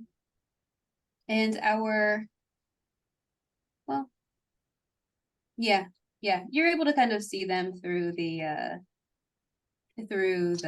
branches of the treehouse as they start coming down. And I know the map kind of shows it like laid out linear, but imagine it like almost like a tower, like a fallen tower. So like the top portion of it is technically like 60 feet up off the ground. Like a tree has literally fallen on its side. Okay. So you guys, but you're still able to see the apes appearing to be on guard duty. And as we learned in the tavern with the bartenders and the patrons, Noki has been working on transforming magics that he may not have complete control of. Okay.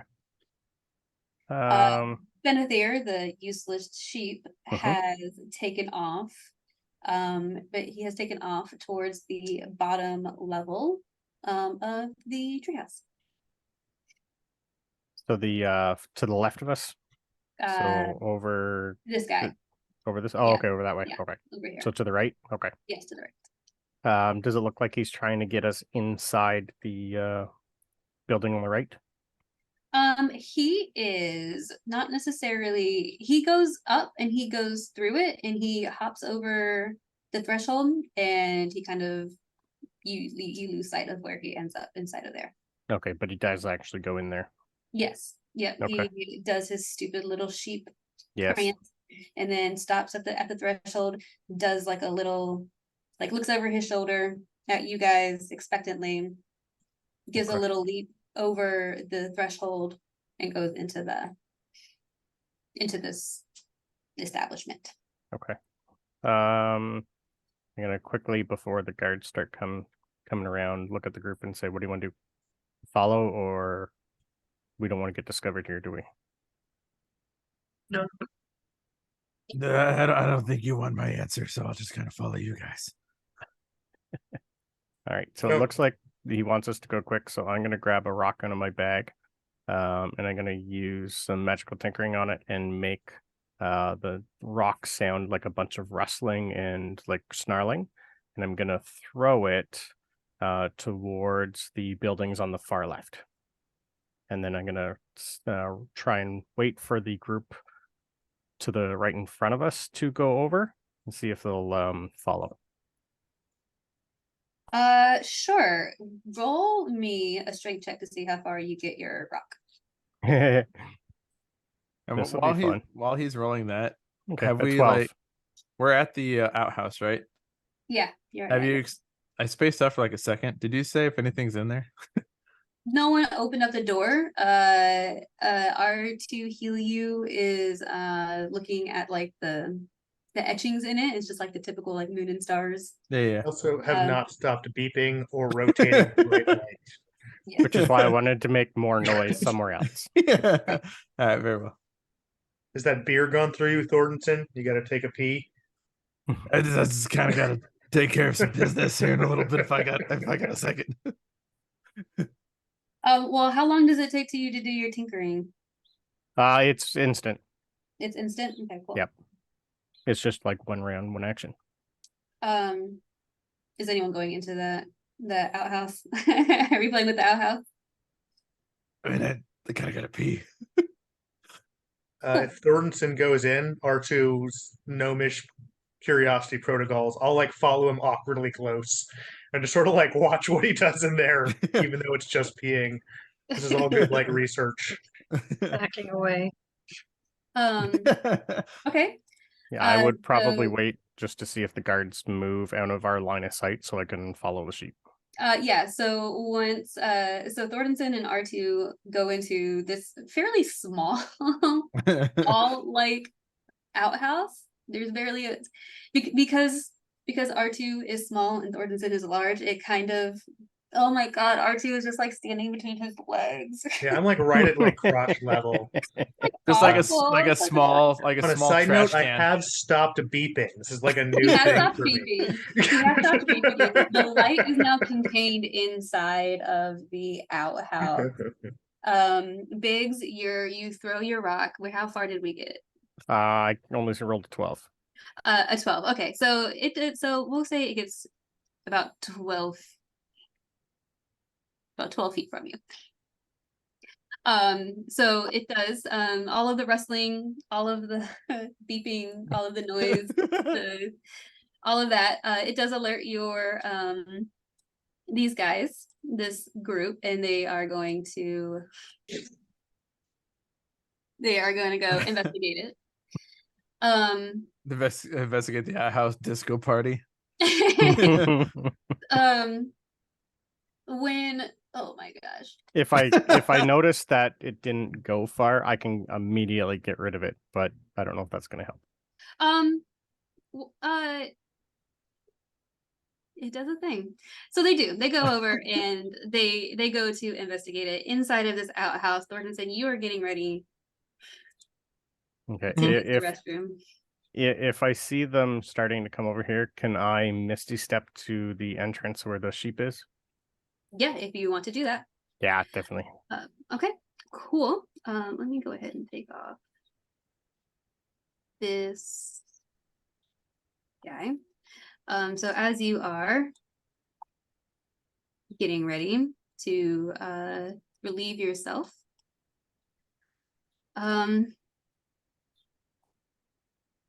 Oh, Of course. good lord! Of course, of course. Peter, I blame you for this one. So yeah, as you go to relieve yourself, R2 is standing underneath your legs, looking up at you to make sure you're okay. And yeah, this is a toilet mimic that Of course it opens is. up underneath of you. So fun. Let me get that going real quick.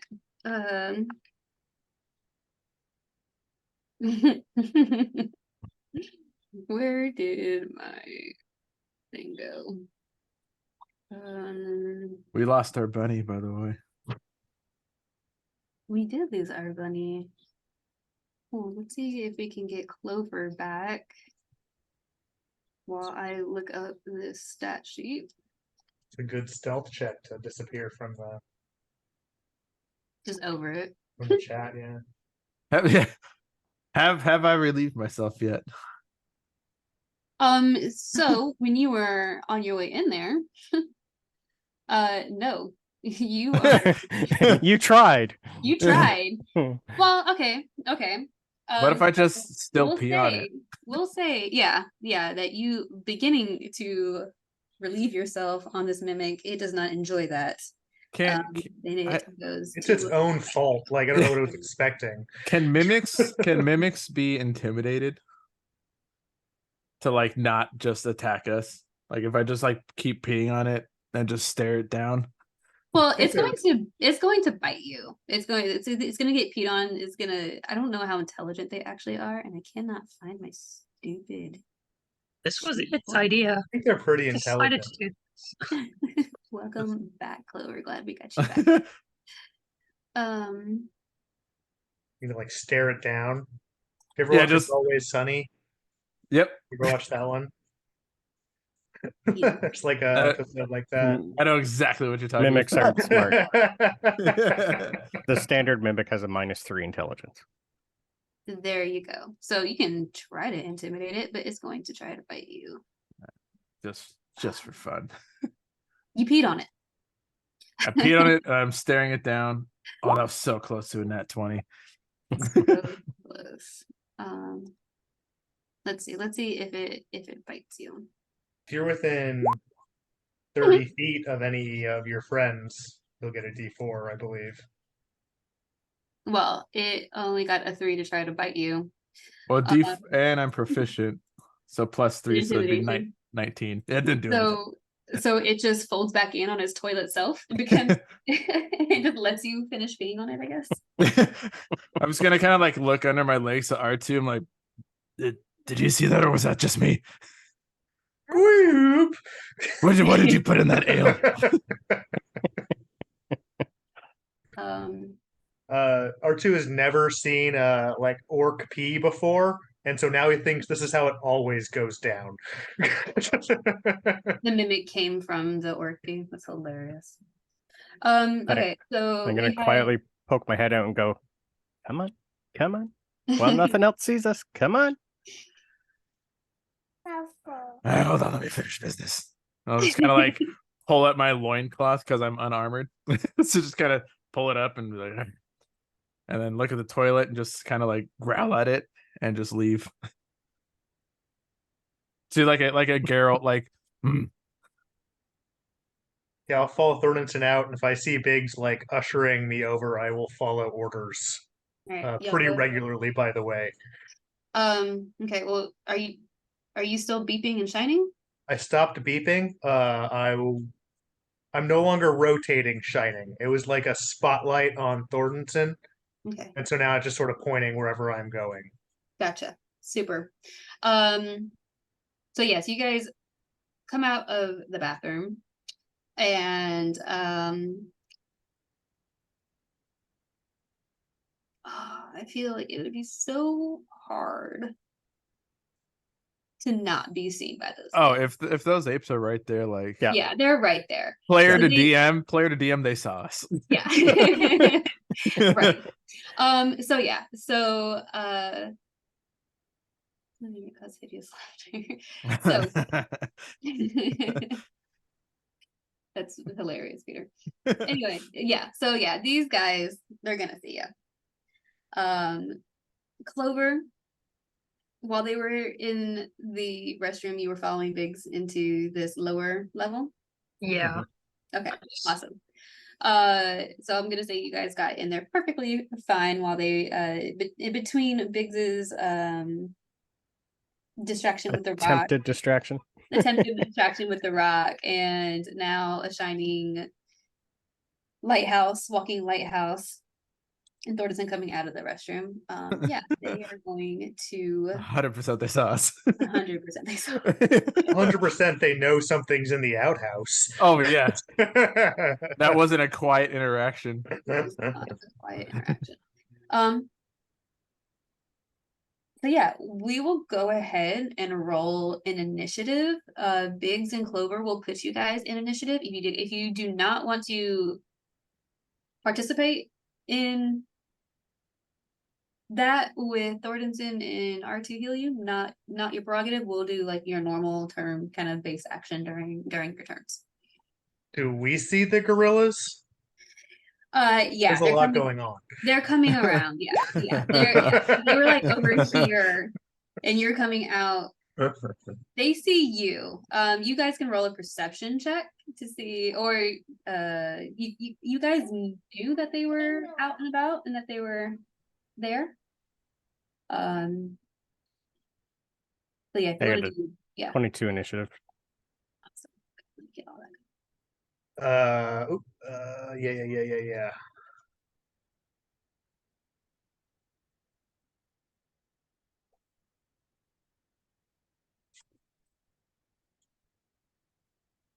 I rolled a 10. I didn't select my token, but I rolled a 10. Yeah, I got 22. I do see the gorillas. I just don't think R2 considers them a threat at all yet. I just see 3 more bartenders. That's I was like, maybe these guys have my ale. Sliver, we got you 15, RT healing you, we got you in a 9. Dordanson, get you in here.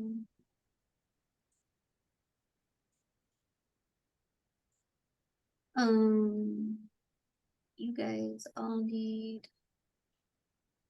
turns. 16 plus 2, so these guys will get an 18. 18.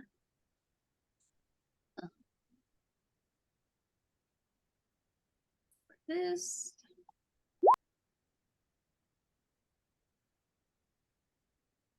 So yeah, so we're gonna start off with Biggs. What do I see in my immediate surrounding? Yes, let me remove this black square for you. So I would have seen that as soon as I misty stepped. Yep. So you misty stepped up to like the door. Yeah, just like right on the corner. I didn't Okay. want to go too far. Okay. So if you were right at the corner of the door, you see what inside of here looks like the garden that Fenethir had told you about that he was Yep. kept. It's looking pretty bare. There's a couple of trees, couple of brushes. There's like a really nasty like lean-to Mm-hmm. where a sheep was probably kept. Okay. Nothing. Yeah, as far as you can tell, it has a pea gravel dirt. Like there's not even any grass or anything. It's just it's looking real disheveled, real neglected. Okay. I probably will stick my head out and tell them if we're fighting, do it in here, just to muffle the sounds of everything else around because we don't want the other guards to try and hear and come in. So I'm gonna move just a little out of the way of the door. And yeah, I'm just gonna basically sidestep to let everybody through. Okay, can you go ahead and roll me a Constitution save, please? I can. I'm good at them. You told us this, Biggs? Yes. All right. Oh, we Like got a a 12. So once you go into that room, Mhm. as soon as you cross that threshold, you get a powder in your face.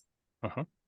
It's all in your eyes, it's all in your nose. It leaves like a really tingly, like it kind of like numbs your face out.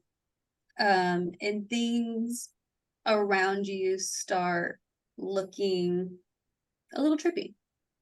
Okay.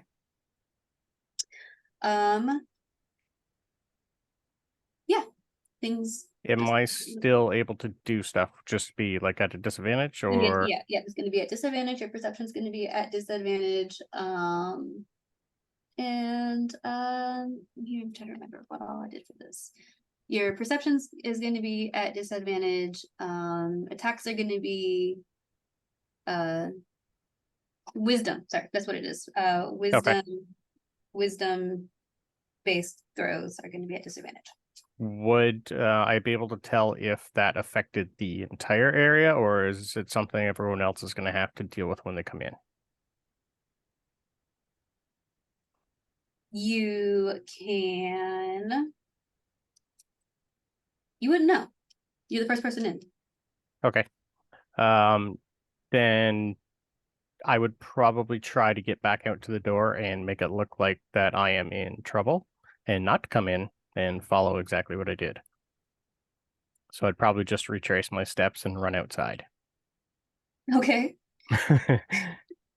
Do another Constitution save. Okay, that's what I figured.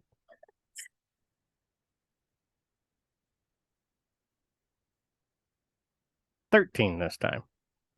Awesome. That one passes. And as you're Okay. going back through the doorway, you notice that you seem to be stepping on a switch Okay. in the doorway. And if we recall, Fenethir did jump over the threshold into the room. Okay. I will relay what I just saw, and not knowing else what to do, I'll just bring out my Eldritch Cannon again, and call it at that. Sounds great. We're gonna go up to our 8 folks, our 8 guard here. And they're gonna come around here and they're gonna let out their super loud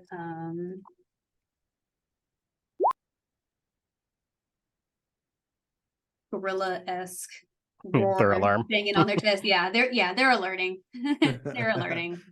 And they pull out, so like I said, they have pants. They have ripped up human normal pants on, but they don't quite fit their new bodies. And they are going to throw so the first one is going to go up to Thordenson. No. First, I'm going to go up to Thordenson. I'm going to make 2 fist attacks against you. They don't have weapons. They left their swords over there like stupid apes. Before he attacks, be like, "Do you have my ale?" It's going to be a 12 plus. At the word ale, R2 will dispense another beer. So it's going to be a 17 to hit. That'll hit. This first one. Unless he wants to cast shield.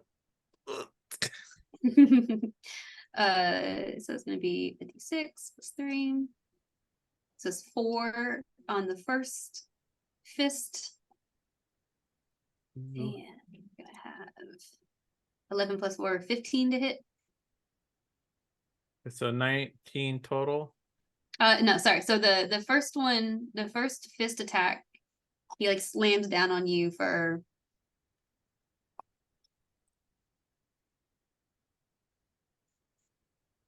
1d6 plus 8. So 3 plus whatever.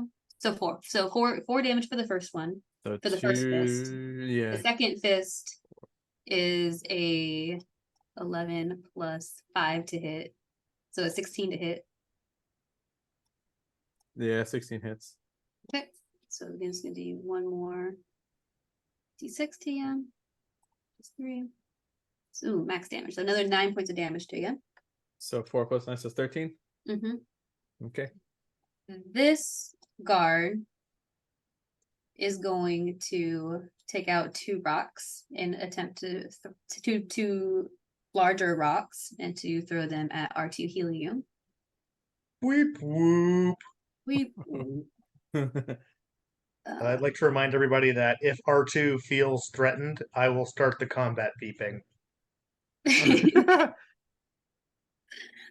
so the first one to hit R2 is going to be 19 plus 5, 24 to hit. Oh yeah. And the second one is an 11 to hit, which I don't think is going to work. But the first rock is also going to do some bludgeoning.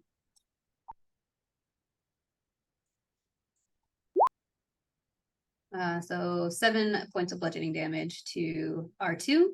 It's a big rock. And this one, seeing one ape throwing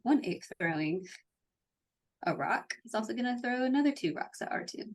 It's kind of like throwing rocks at a tin can. You know? Yeah, leave a big dent in me. So, Yep. So 17 plus. That'll 5. hit. Yep. and another max damage, another 9 points. Another plus 3, yeah. So another 9 points of damage to R2. Stop. Stop do to it. you? Just stop. Just stop it. This group of apes is also coming to join. This is a very consequential pee. So they will be making their way over. Also, I'll go ahead and I'll put them into initiative actually.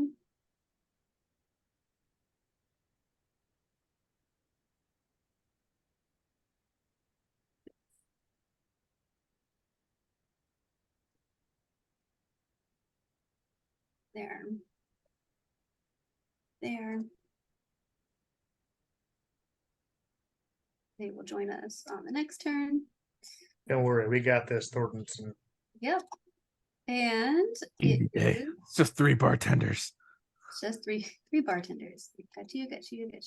It is now Clover's turn. Okay. So the garden did not seem safe. Whatever that is. So how high is the entrance to the second, like the main room?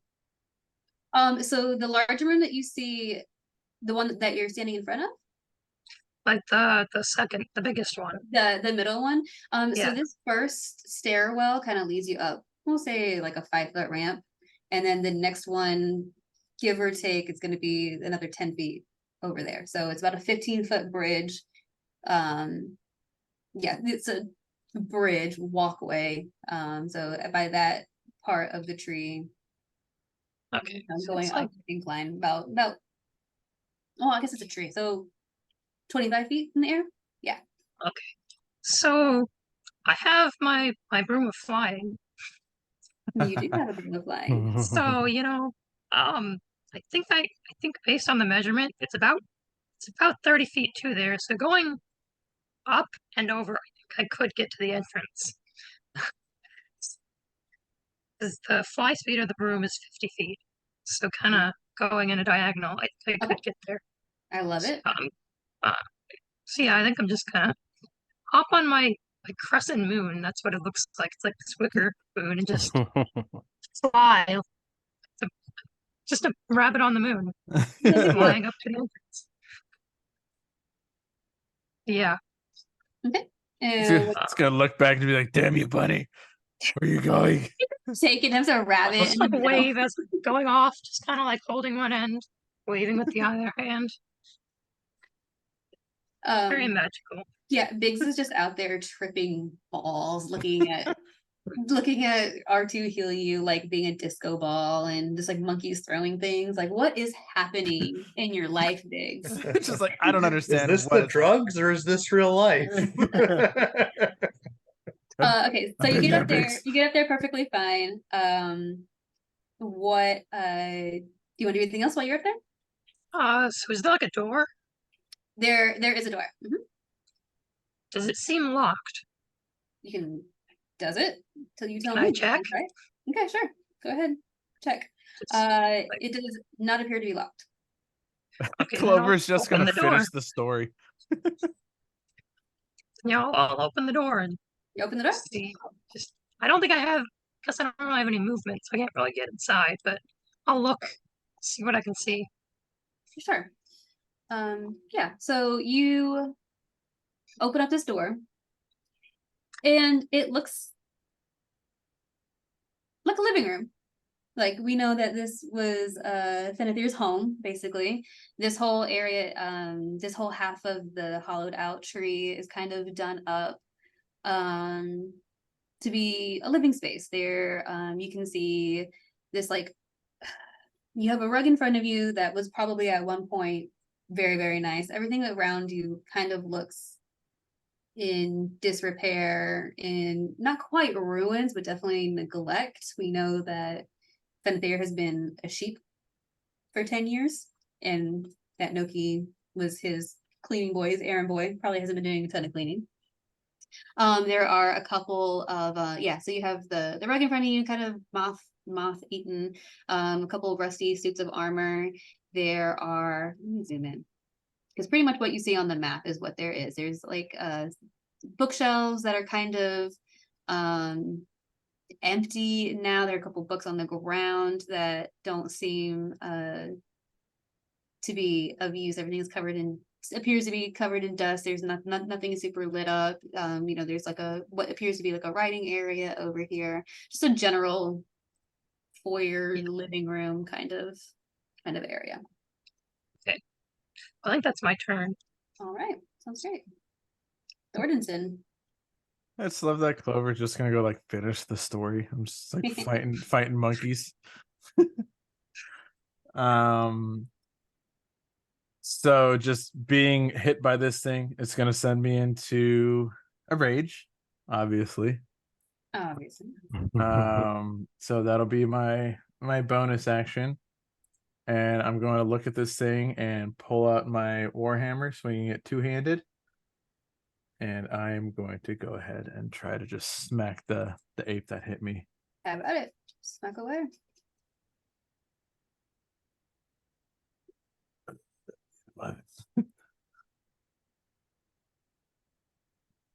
$11 to hit. Plus 4, D4. Yeah. Yeah, I think I forgot to use that on my save. Oh yeah, I get a D4, right? On Yeah, everything, as long as you're 30 feet from big. It looks like you are. No, it's just a thing I have.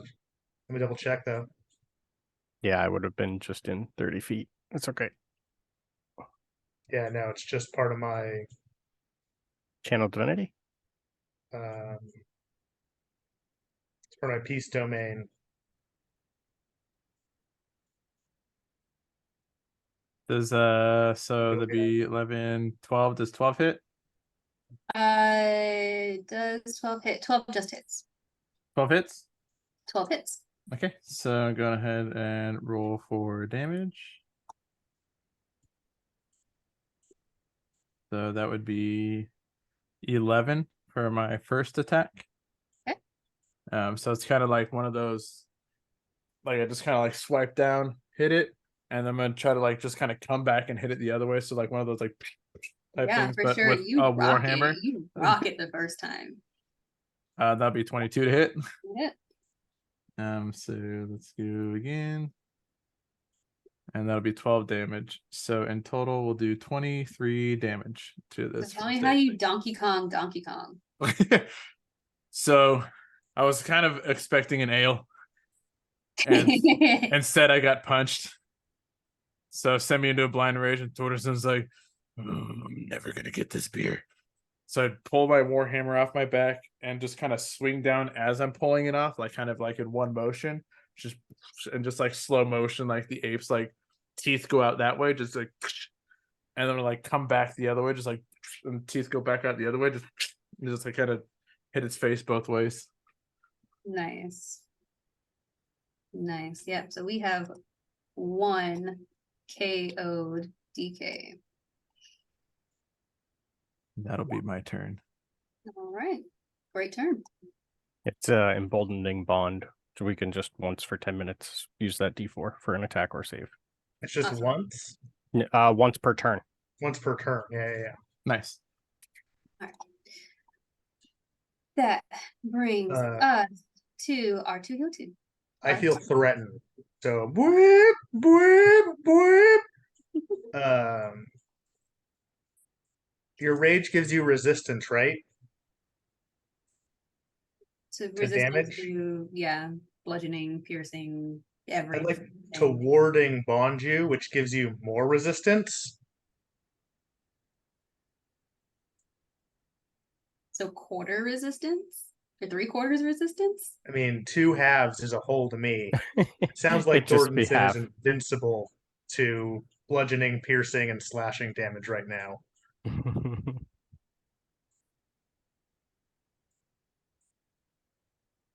Sure. Why not? It's a one shot. Be silly with it. He'll get a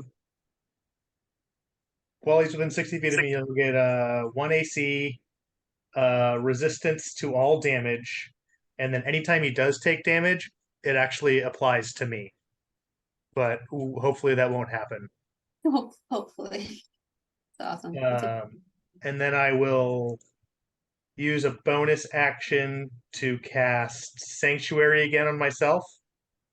And then I'll start waddling over to Biggs to, I guess, an automatic eye wash station pops out of my chest or something like that, like from the chemistry class, you know. But I can't do it yet. I'm on my way over there. You can move yourself on over. Yeah. All right, perfect. We Sound great. 3, 4, 5.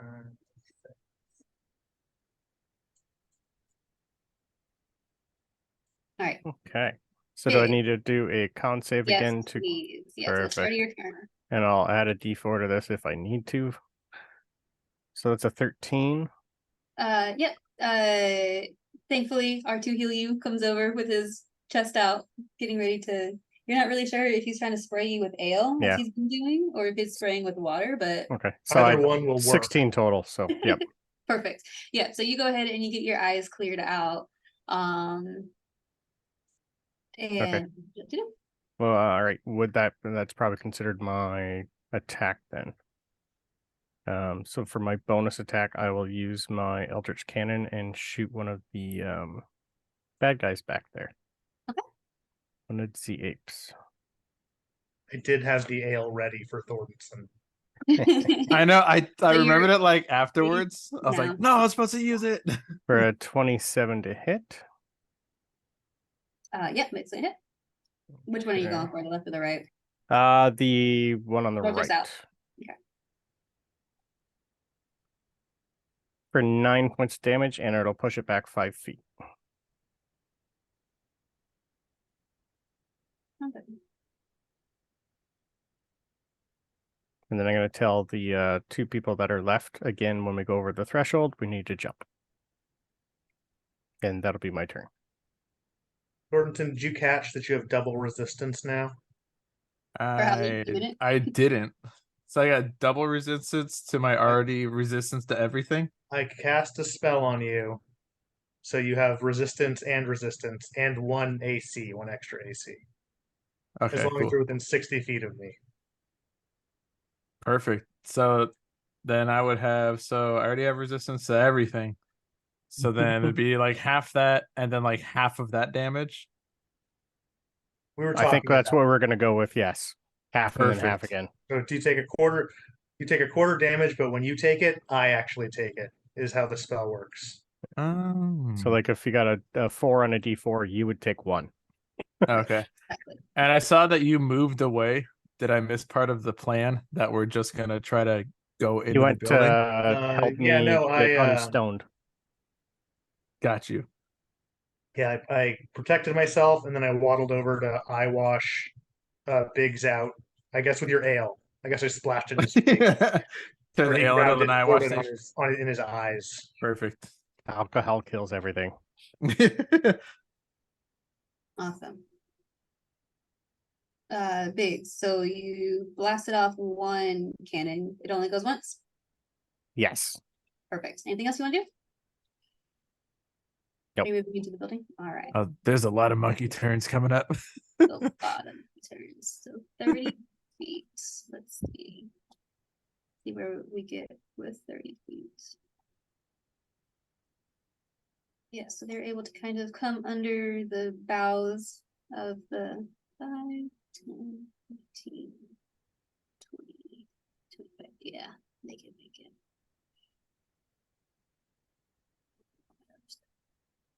Don't move on my other secrets. And they are able to throw their rocks up to 50 feet away. Oh, that's a lot of apes.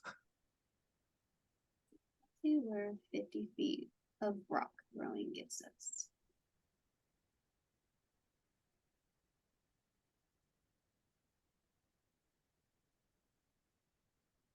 Outhouse for the save. Outhouse for the save. Outhouse for the save for Biggs at least. Yep, I guess so.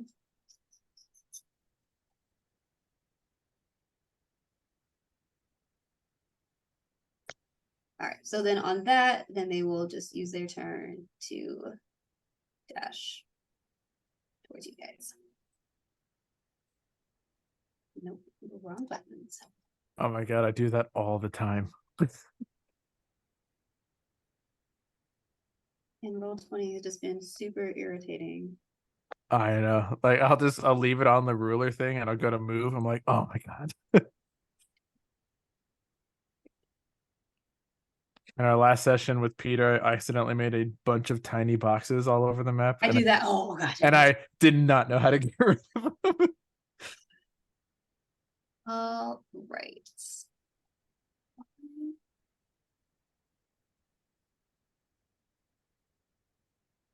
Biggs went. Oh, these guys should have. It's fine. It's fine. Okay, so Thornton went. What is going on right now? Is this? Oh my god, I did it. So Biggs went. My Are- turn order got all mixed up. Are So- any of these guys right here considered passing by? Like, would I get an attack of opportunity on any of them? They can't move further than here. So they're basically surrounding you right now. They're like on the way. So I can attack some of them, right? With attack of opportunity because they're passing by me. If they're just coming into your range, though, Yeah, no. yeah. It's once They they have leave. not left your reach. They were literally just able to get to you. Oh damn! This 5-foot reach. I see this fight going. You just start throwing apes into outhouse, you know, and then you They like just go keep in, grappling them in there with the mimic. and then it's like cartoon style, you know, like the outhouse like jumps off the ground, you know, and lands, and you just walk out. So Biggs went. High fiving a toilet. Unlikely allies. There, we have finally. Unlikely as a ally. It's a toilet mimic. All right, so 50-foot reach. They are going to. They're enjoying throwing rocks, especially seeing that they have all of these guys. So they're going to continue throwing rocks, and it looks like So right in front of R2 would be my cannon, so he'd get an extra +2 to his AC. perfect. Thank you for that. Same with me. Along with that, I cast Sanctuary, so they will have to pass a Wisdom save or throw a rock at something else. 18 plus. Let's see. Shockingly, they have a 12 wisdom, so I have a +1. So that is a 19 to have permission to hit you. And then a 10 plus 5 for the first rock. So 15 for the first rock. That's right. It'll hit me. You have a +2 from my cannon. That'll yeah, miss me. that's right. All right. Then the second one is going to be. Oh, same thing. 15 again. So that one misses. This one's going to throw rocks. This one can actually see Biggs, so it's going to be going for Biggs.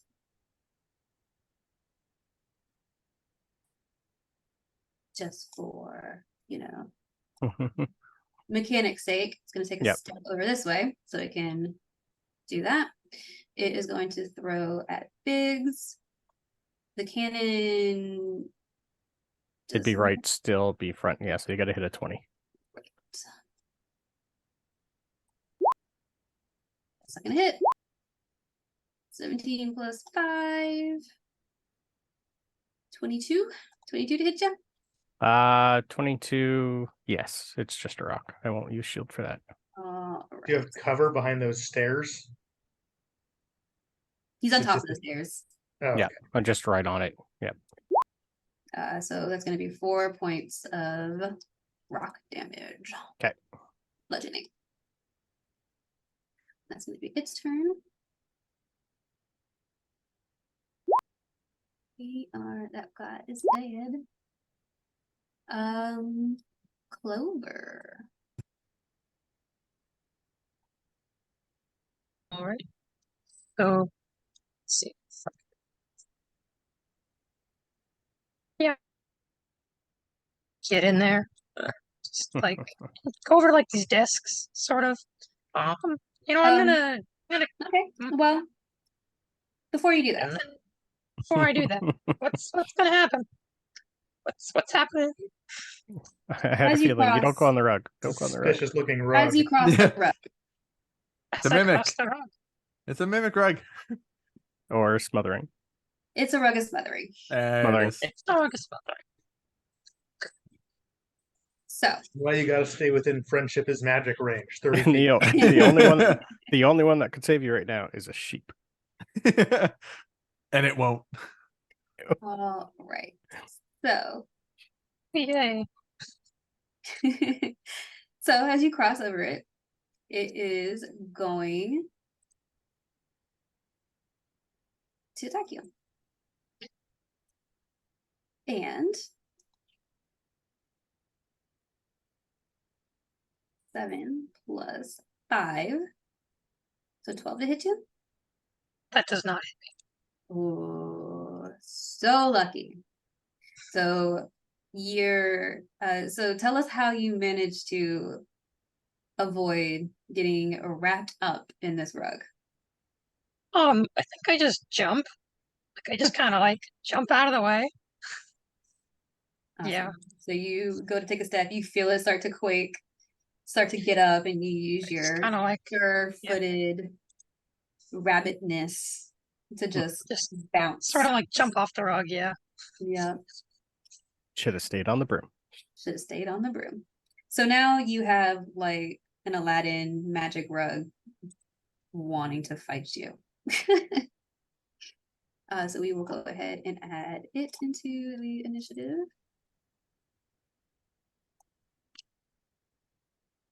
The magic rug is there now. Yep. Nice. I mean, I guess I'll attack it then, because it's attacking me. It attacked you. Fair. So sure. I'll pop my rapier and oh no, that's a 7. So I do not hit. I'm guessing a 7 is That is a great question. No, 7 does not hit. I'm like, it's a rug. I don't know. Oh, hey, look at that. I put all the information there too. Yeah, so 7 does not hit. Okay.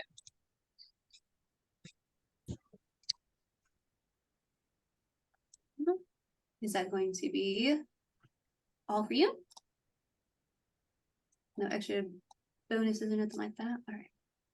Okay, so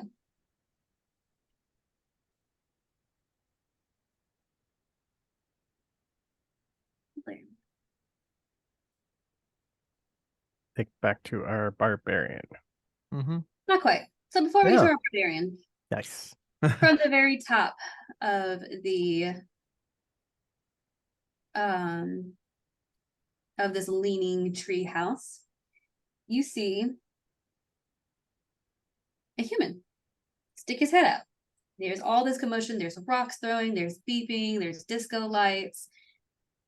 He has finally been alerted, and he pokes his head out, demanding to know who you are, what you are doing, and giving no time for any answers, really. Could I just yell, "We brought your sheep back"? Um, I don't know where that sheep is, dude. she just so far gone that she couldn't- There's a sheeper somewhere. I honestly don't know what I'm doing here anymore. Um,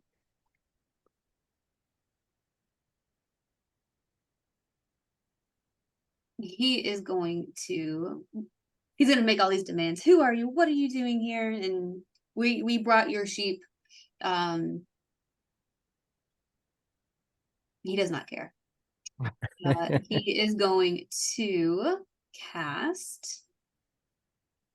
I hope it's Fireball. Right? That'd be fun. Oops, wrong thing. He is going to cast. Let's see. What is he able to do? What is he able to do?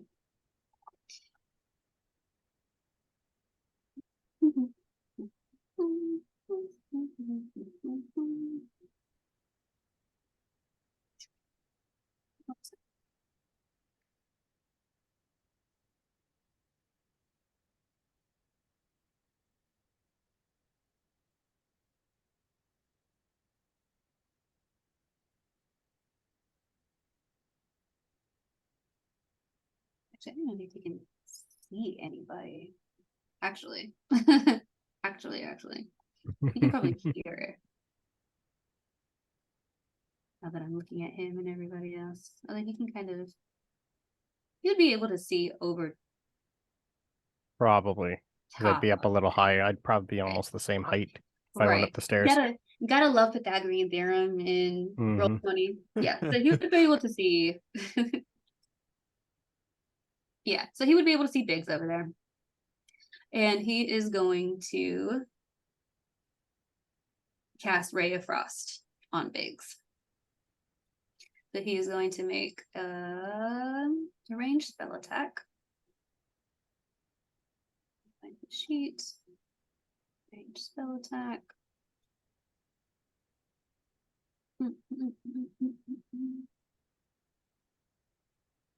Okay.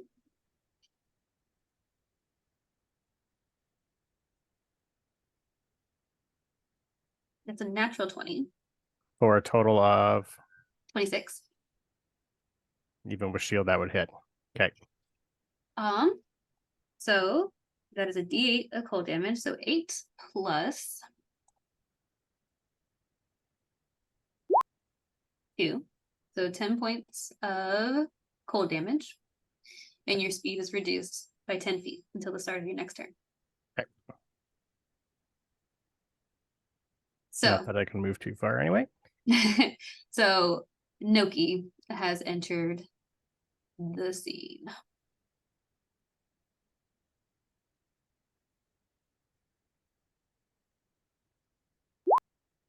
Now we are to our good friend and monkey wrangler, Thordenson. So I player to deal. I'm gonna tell you what I'm gonna like try to do. So just let me know like if I end up like killing these guys. Okay. I want to attack like multiple of them, but one at a time. Okay. Yeah. So I'm gonna attack the one closest to the rest of my party first. Okay. So I'm going to pull out my hammer, of course. I'm gonna try to strike double-handed. So this will be the first attack. So 24 to hit. Yep, that hits. All right. And then hold on real quick. I think I do have advantage on these attacks. You're raging. Yeah. So I'm gonna roll that damage again. Okay.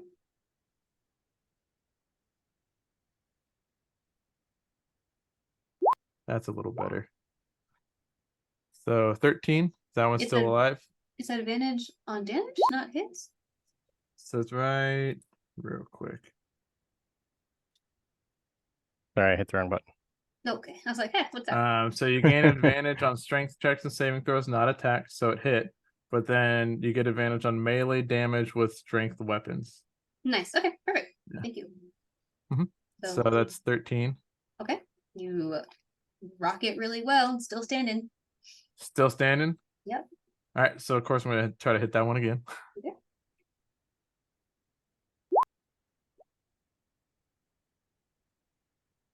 That's 24 to hit. That hits. And then The classic Donkey Kong Mario hammer. so I don't have I'm not gonna roll that one Super again Smash Bros. because that's max damage, so 14. Yep, that guy down. KO.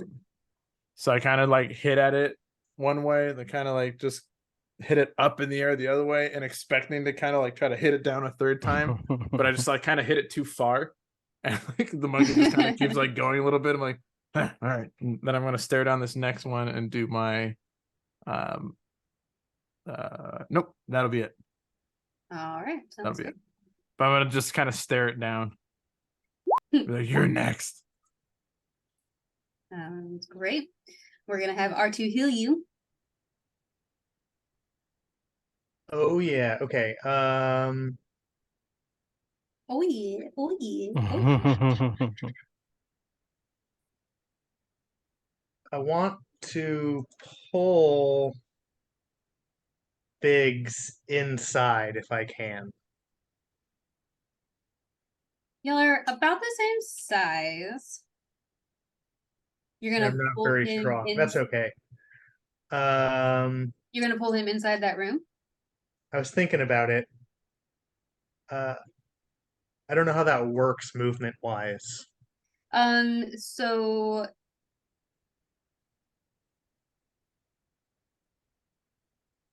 why are you pulling him? Just come on, like come on, come on, guy.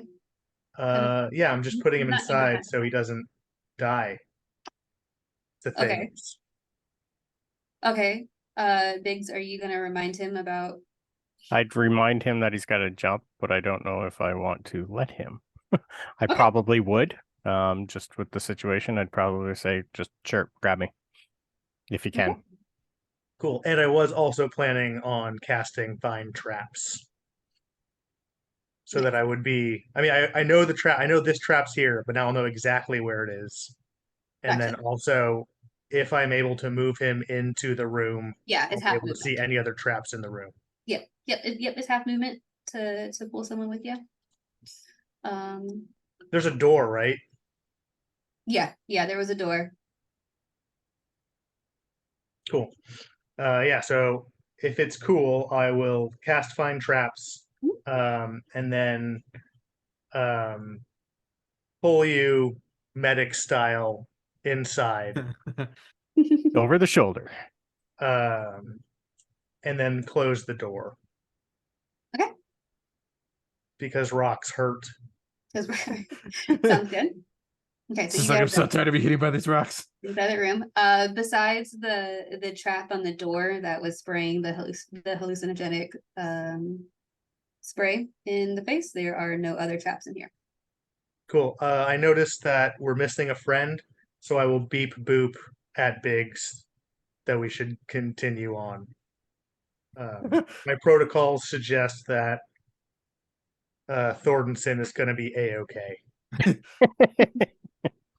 Because he's no longer in danger. From He the is the danger. I am the danger. All right, sounds super good. All right, Thordenson, you're getting left to deal with all of these apes. So we have 1, 2, I need to rethink of what I was about to do then. 1, 2, 3. Didn't mean to mess up your plans. It's I don't know how okay. much health you have, but I'm pretty low. Is that like the extra resistance? Is that only when I was within a range? 60 60 feet. So you got You're some still good. Yeah. Still good. Nice. All right. So we are going to do the first one. They're going to be doing fist attacks. So 14 and 14 plus, so 19 to hit. Yeah, that'll hit. You have +1 AC. Yeah, that puts me at 16. Okay, cool.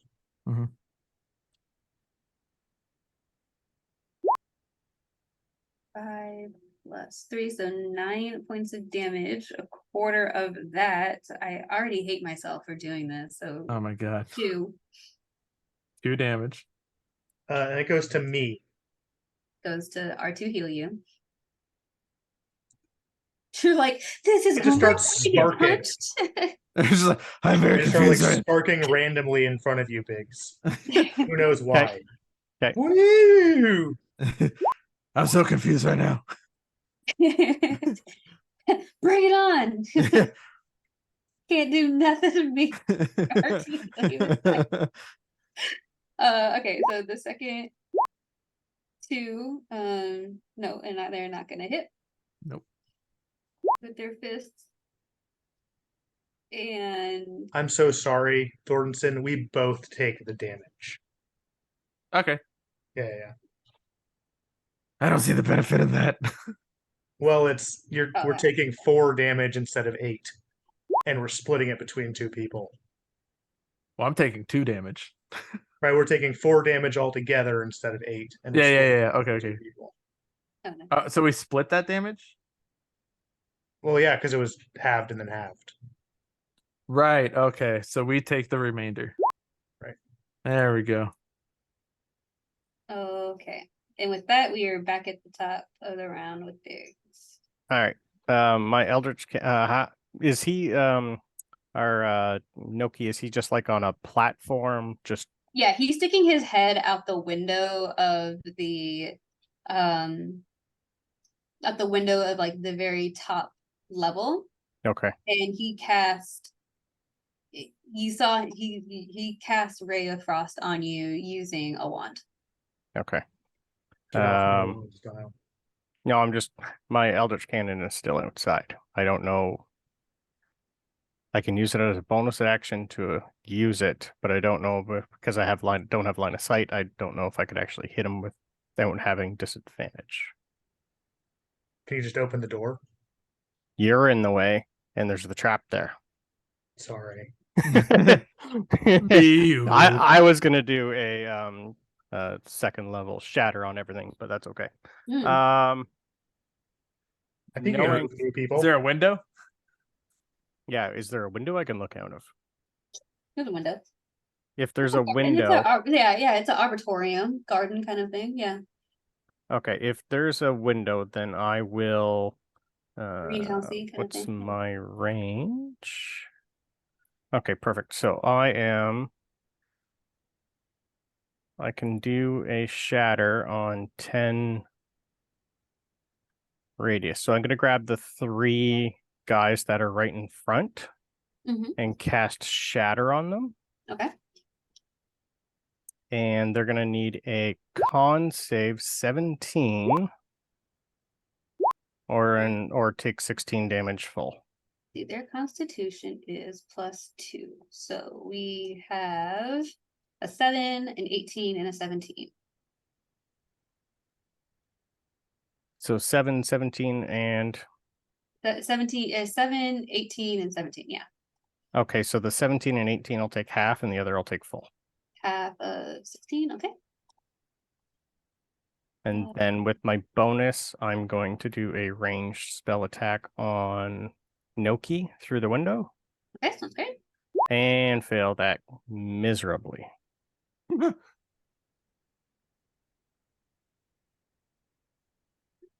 And then I will use my movement to come up.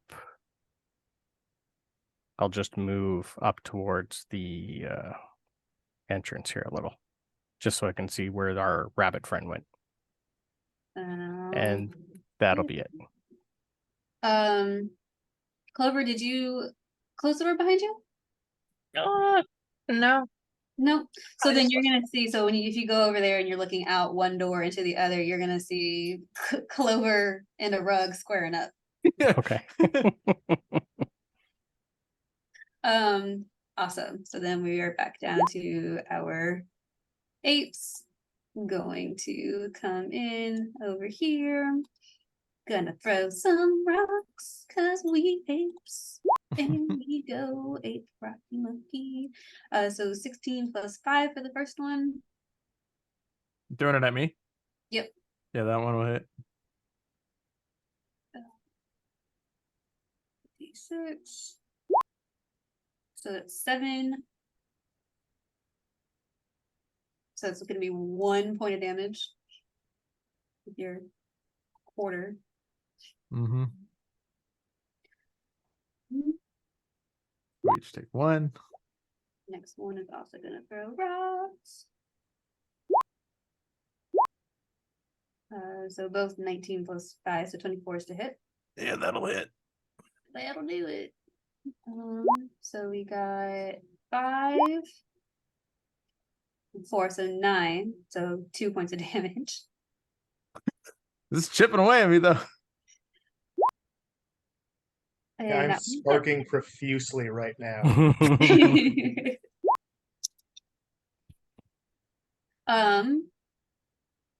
Noki, seeing that everyone is coming into his house, what he has deemed as his house, he's actually going to disappear from the window. And he's gonna go do some stuff. And he disappears from Neil's line of sight. Do that. Try to shatter his little tower.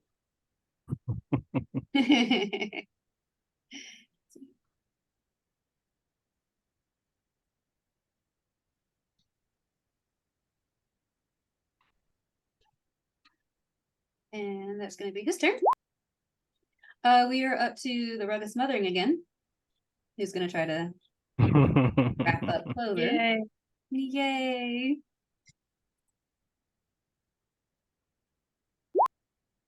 +18 +5. That's gonna hit. That's gonna hit. All right. So you are now grappled. So it's smothering you. Until this grapple ends, the target is restrained, blinded, and at risk of suffocating. But at the same time, it cannot suffocate or smother anyone else. So Biggs, you walk over there and you see Clover and a Rug going at it, and it looks like that Rug is giving your friend a nice hug. Gotcha. Clover, at the beginning of your turn, since you are now wrapped up inside of this Rug, you're going to take some bludgeoning damage.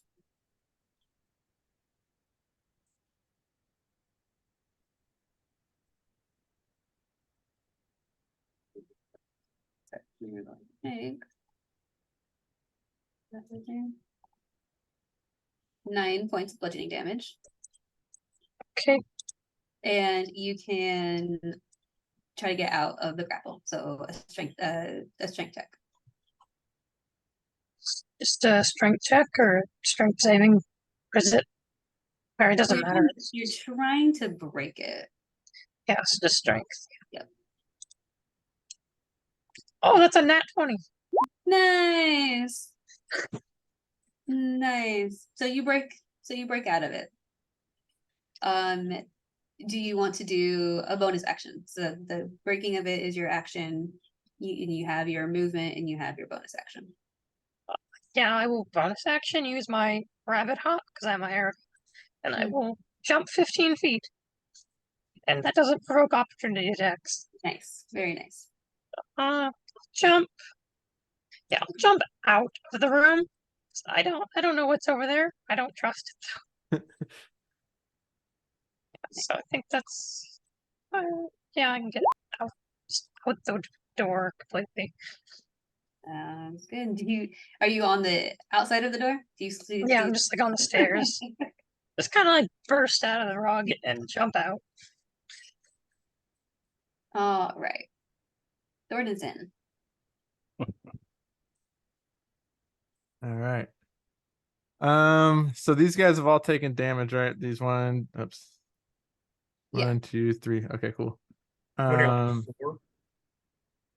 Actually, I think all 4 have all taken- 4. Yeah. Well, to some extent, yeah, because I hit one at the beginning. All right, cool. Yes, they have all taken damage. So just kind of like So an the one in front of you looks the worst. Perfect. The one next to him. The other 3, they all look beat up, but about the same level of beat up.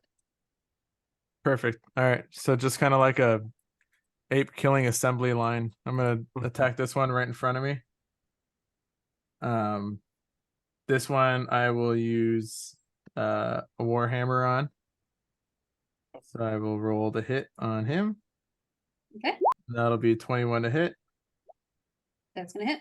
I'm using it two-handed again. This is my first attack. So I'll do 8 damage. The one right in front of you? Yep. Yep, that knocks this guy out. All right, so I kind of just like pick it above my head and smash him like a Goopa. And then seeing the other ones and just kind of wanting to rage a little harder, I'm gonna throw my Warhammer back on my back, use my second attack with my I pull out my hand axes. hmm This Ooh. is for the first one. So that's a dirty 20 to hit. That's gonna hit. So this would be the first. I'm gonna roll with advantage because it's a strength weapon just to see if I can get something better. I got something better. So that'll be 10. Okay. Is he still alive? He's hanging on. He is barely there. Okay. Then I'll use my bonus action because I have whatchamacallit, 2-weapon fighting, and I'm using my single-handed weapons now to attack him again. Okay. 11. And then what do I get? The D4? I haven't used it yet. Do I still get that? Yeah, he's still within 60 feet of you. So it'd be 14 to hit. Yep, Cool. that came in clutch for you. Yeah. So 6 damage. And he's down. So I smashed that one with the hammer, just kind of down on the ground. I took the next one, both axes out. It's kind of like slashed at the knees, and then as it was falling, just kind of lopped its head off. That's got to be demoralizing. So And funny stare thing. at the last 2. So you do your you Barbarian's gonna barbarian. Barbarian's gonna barbarian. R2 heal you. We will move to you. I did not remember. Clover got away from the rug, right? Yes, she is The standing rug's, on the Clover is rug's standing on still the- in there. Yes. Okay.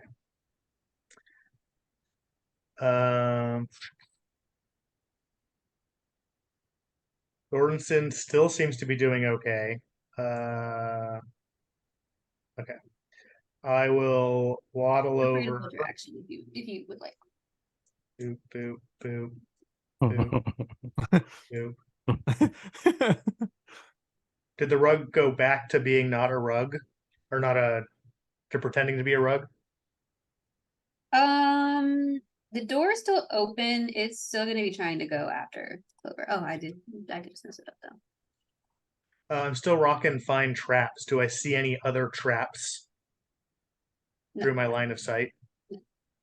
And I can see the rug. Yes, you can see the rug. I'll go ahead and cast Dispel Magic on the rug. Nice. I don't know what kind of magic. The Makes it. rug. So, targeted by Dispel Magic, the rug must succeed on a con saving throw against the spellcaster's DC. Cool.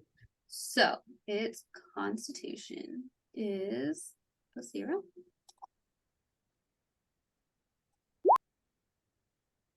+12. I'm sure that fails. It does. Awesome. So it goes back to being a rug for 1 minute.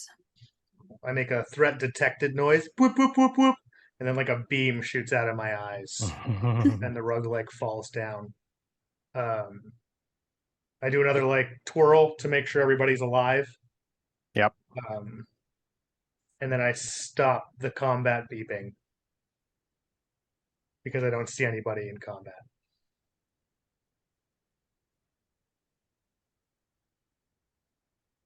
All right. And that's it. Perfect. So seeing that their 4 comrades here have fallen, these last 2 apes are gonna book it and run. Thordenson, tell me how you feel. Tell me what Thordenson would feel At this moment, at this moment as he's looking down at what he was fighting apes, right? mhm. But we also know that Noki's been transforming people. So you look down and instead of seeing 4 ape bodies, you see 3 human male bodies and a decapitated male head. Oops. What does Thordenson think during this? So it's kind of like look down and just kind of like look at his axes and then like kind of look at the decapitated head. I'm like, oh, they should have stayed away from the wizard and just Awesome. and just kind of wipe the blood off, put him back in my pocket, and then just kind of look towards where I need to go now. Perfect. And with that, we're up to Biggs. I'm gonna move in here on the corner, and I'm gonna hold my action until I see the wizard come, and I'm gonna call out for him to come and talk. Okay. Sounds No, great. maybe just right in. I want a little bit of movement left. Perfect. So yeah, so when you step in here, you can see that there is a door leading to the next room over here. So you're looking that way, beckoning him. So you're holding your action you're calling out to him, you're holding your action. When he appears, what action are you holding? Rope trick. Perfect. Great to know.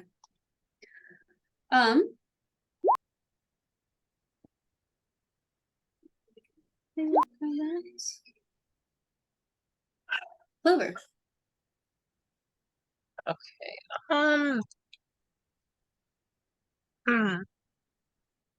So how tall are these buildings? Are these what? How tall are like the buildings, like this room? Like how tall is it? Oh, it is it's at the inside of a very large tree. So we're gonna say 20 feet.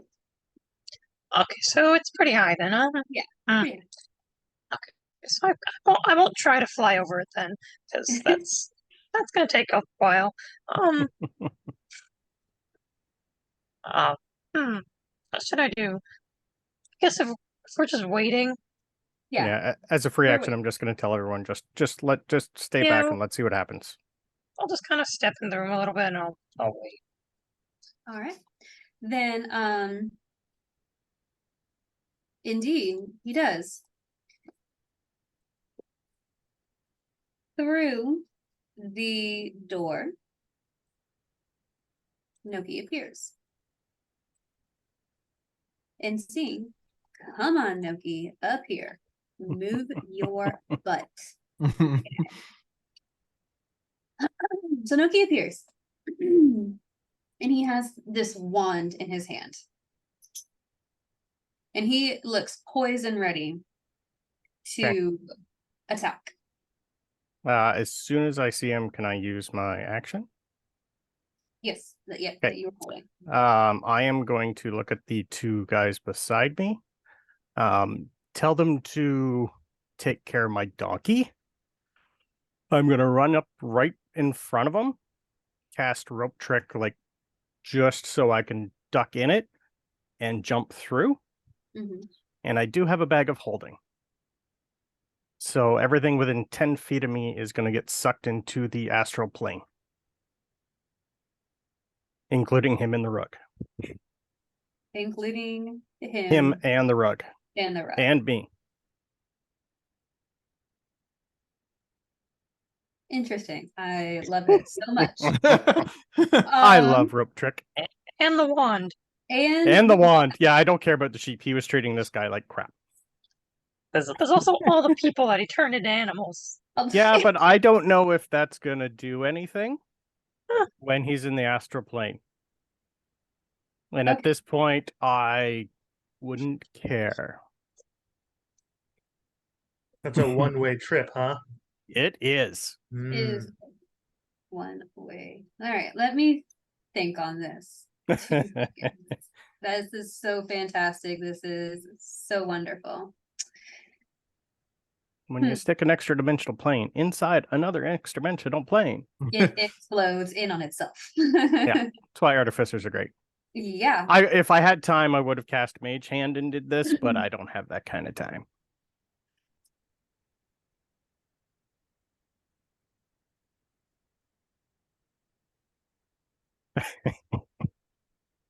Y'all, Biggs just did it. Did Biggs something. Biggs did it. So yeah, so he rope trick. So you put a rope trick above Noki. You guys all jump into bag of holding. Yeah, I just, because it's on me and I jump through, anything within 10 feet gets sucked in. And they are just past 10 feet range, so they'd be fine. Friends are. hmm Okay.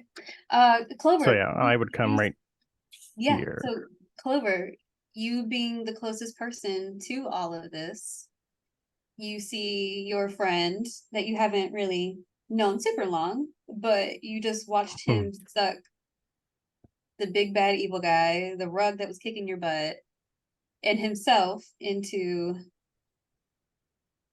essentially, he just Iron Man himself. and part of the desk and part of the everything Yeah. around it. Yeah. Yeah, Just one- like- one of these suits of armors that may or may not have attacked you. Effectively clearing out the entire mission. What's Clover's thoughts on this? And 1 sec, back. I mean, that's not great. But I mean, I guess the problem is dealt with. So we can look around now. There might be other interesting things in here. Gotcha. Main threat is gone. The main threat is gone. We are out of combat. Yeah. R2 heal you since you are sitting right here and have a pretty good line of sight on this. What's your beeping and what's your assessment? I turn to Clover and I go, "Damn, man!"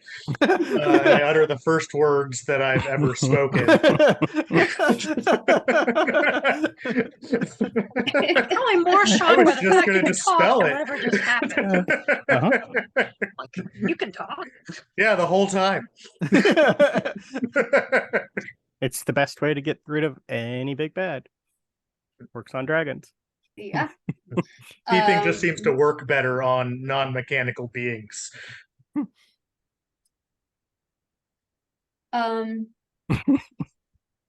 Yeah, sure.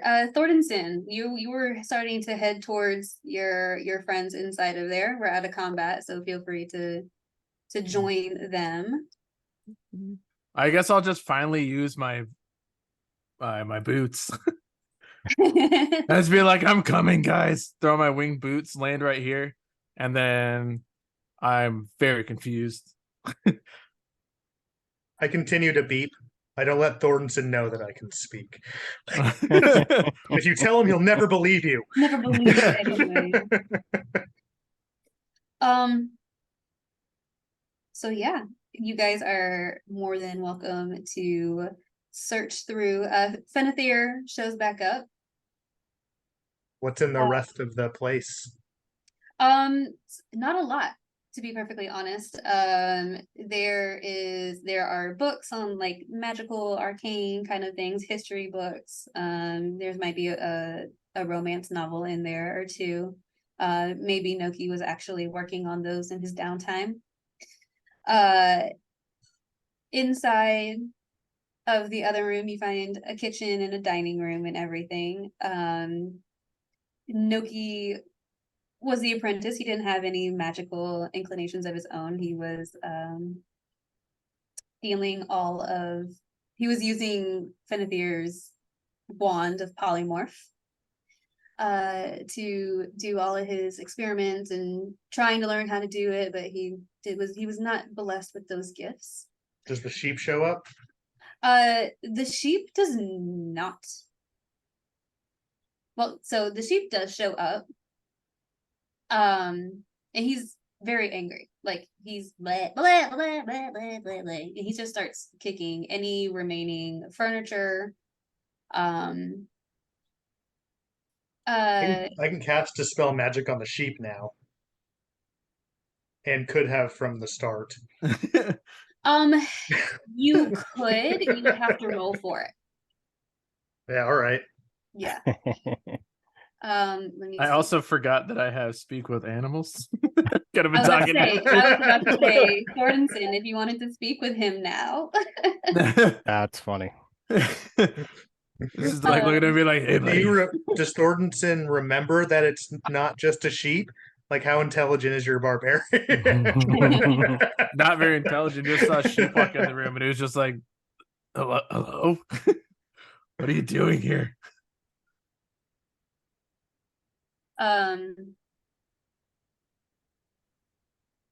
He starts clearing his throat. Excuse me. You are supposed to get the wand. What wand? The wand that he was attacking with. I needed my wand back. I didn't see any of the monkeys have any wands. Sorry. Y'all broke my That's what I brain. do. The I'm sheep is sorry. not going to have a good time in this Yeah, conversation. It was great. It was great. So He's talking to the I've- rock for brains. I've seen some mechanics that say that inside the bag of holding is like space. You have what? We'll give it 2 rounds. Biggs. You and Noki are inside of your bag of holding, quickly running out of oxygen. Things around you are just time itself is. He wouldn't be in it. unreal. I jumped into the trap, so we'd be in the astral plane together. Yeah, and the Cool. mechanic is like, if you put a bag of holding in a bag of holding, they both Yeah. explode and everything's thrown far Yeah. away. So whatever's going on in the astral plane, that's what we'd be doing. What are you and Noki doing to each other? Are y'all just duking it out inside of there? I probably would have laughed at him and then started attacking him. Can you hurt each other in the astral plane? They're just Oh, gonna, I like, don't stare know at if each we other both. awkwardly. It all depends if we both got sent to the exact same spot. It's a weird place. Yeah, super interesting. So yeah, Benethir is upset you guys did not get the wand of his wand of true polymorph. You can attempt to dispel the wand on him. Did you roll that? No, not yet. I was going to ask for a bardic inspiration.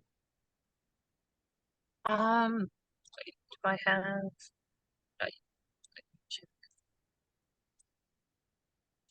I already used both.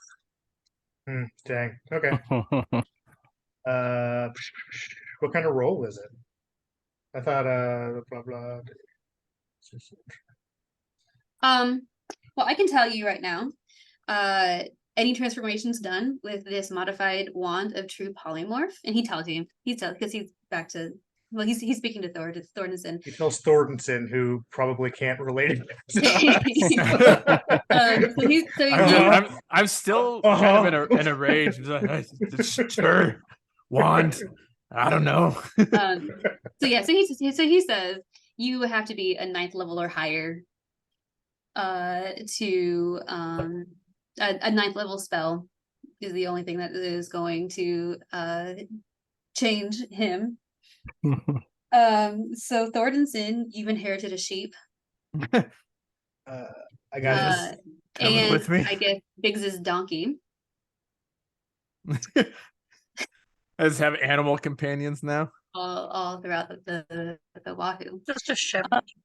Just extra confused about why, like, Biggs is gone, the enemy's gone, and now I have a sheep and a donkey. That's the And start of a petting zoo. And a house, like a Mhm. house. You got a whole tree house, yeah. You have a So, bar yeah. full of animals that are there. You can set up everything at the bar there. And you have a toilet mimic Yeah, Yeah. toilet mimic. I'll probably forget that's there a couple times and next time. gonna have to fight it over and over again.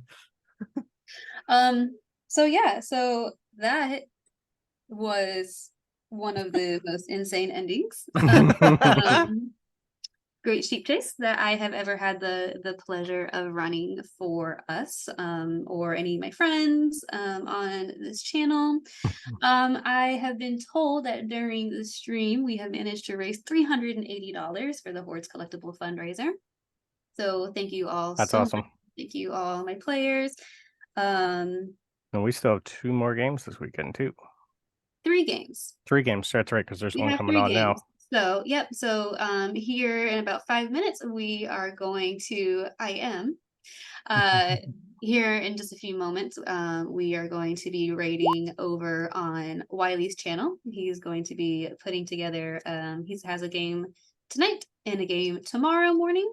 Mhm. And then we will be back here on D&D Play 20 with an original one-shot DM'd by our very good friend, Rio Lancelot. He is the mastermind behind several of our campaigns, including the Oops All series, where we create characters that are Oops All Bars or Oops All Clerics. We've done The clerics, Warlock one was great. we've done warlocks. So let's see. We did Oops All Bards, and that was called Yor and the Bard Parade. We did Oops All Clerics, and that was like church band camp or something. Mhm. Oops All Warlocks was Let's Make a Deal. We did Oops All Forest Friends, where we all played animal like humanoid races. That was a lot of fun. That was very creative. He also is the DM for the Kinkari Chronicles, which is going to be playing hopefully closer to the end of the month. Also a homebrew campaign that is absolutely wonderful, and I'm so proud to participate in. That is going to be back over here tonight. So we have Wiley that we're about to raid now, and Wiley will be doing it again tomorrow, 10 a.m. Central Time, Yep. 11 Eastern. I know how time zones work. I'll be in that one too. Awesome. I will also be Yeah. in there. It's going Yeah. to be a lot of fun. I need to go make my character for that. I Um, won't be as crazy in that one as I was with this one. Might yeah, hopefully roll better, but yeah. Yeah, we did I'll be a some- rogue, so it won't be as terrible. yeah, we had some good times. Thank you to all of my players, everyone watching. Thank you to Peter for running tech on these things. Peter has a lot of stuff going on at home, so he has all of our thoughts and prayers and love to him and his wife. If anyone else has anything that they would like to plug real quick, feel free to, while we are working on getting Wiley up and running. Yeah. On D&D Play 20. Oh man, there's so many games. We have so many There games is. going all the time There's a on lot on D&D Play 20. Like, oh man. But yeah, feel free to join our Discords. Feel free to join the Discords. We have games that are streamed and unstreamed.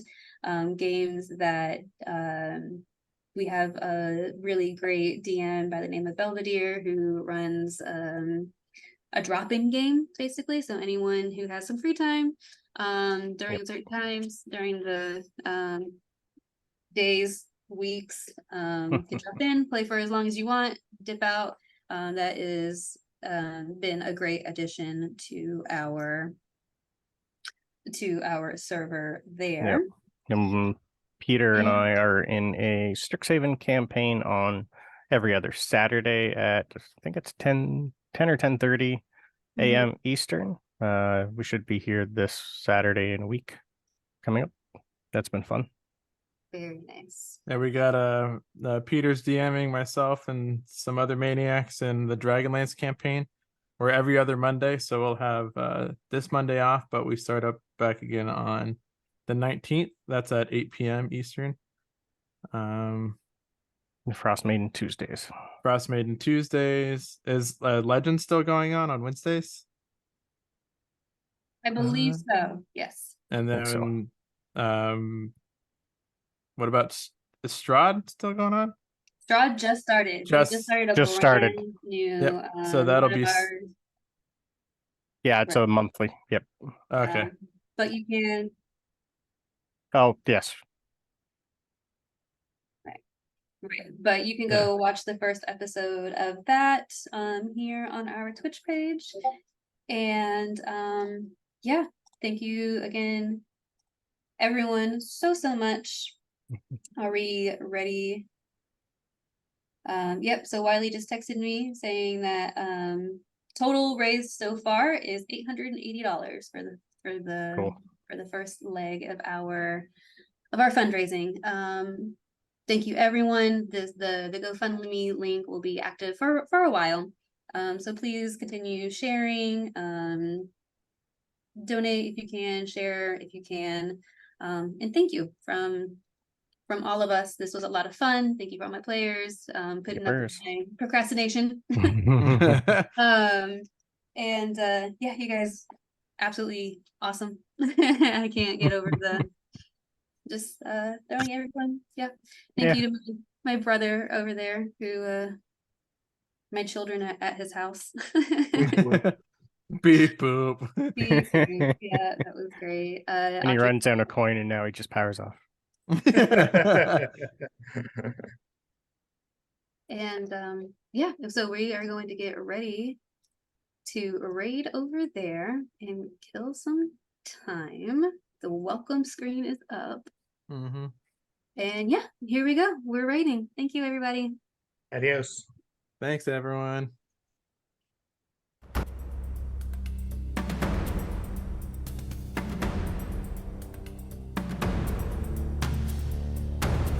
I do believe we are clear. We're Yeah. clear. Well, that was fun. Yeah. How was that supposed to end? We were running low on time, so I had to come up with something. And that Yeah, was the no, best I it was could come great. up with Well, at the it was time. about to end. The typical way that it ends, he comes out, the wand is obviously sparking and unreliable. Yeah. Everything like that. He tries to cast a spell. He ends up turning into a Mallory Okay. Joker. Yep. And then you guys fight that, and then well, it goes okay. Or you put it in a Adventure- bag. Adventure as written. Adventure as written. Noki comes out. He transforms the bed in the bedroom into the wand. Okay.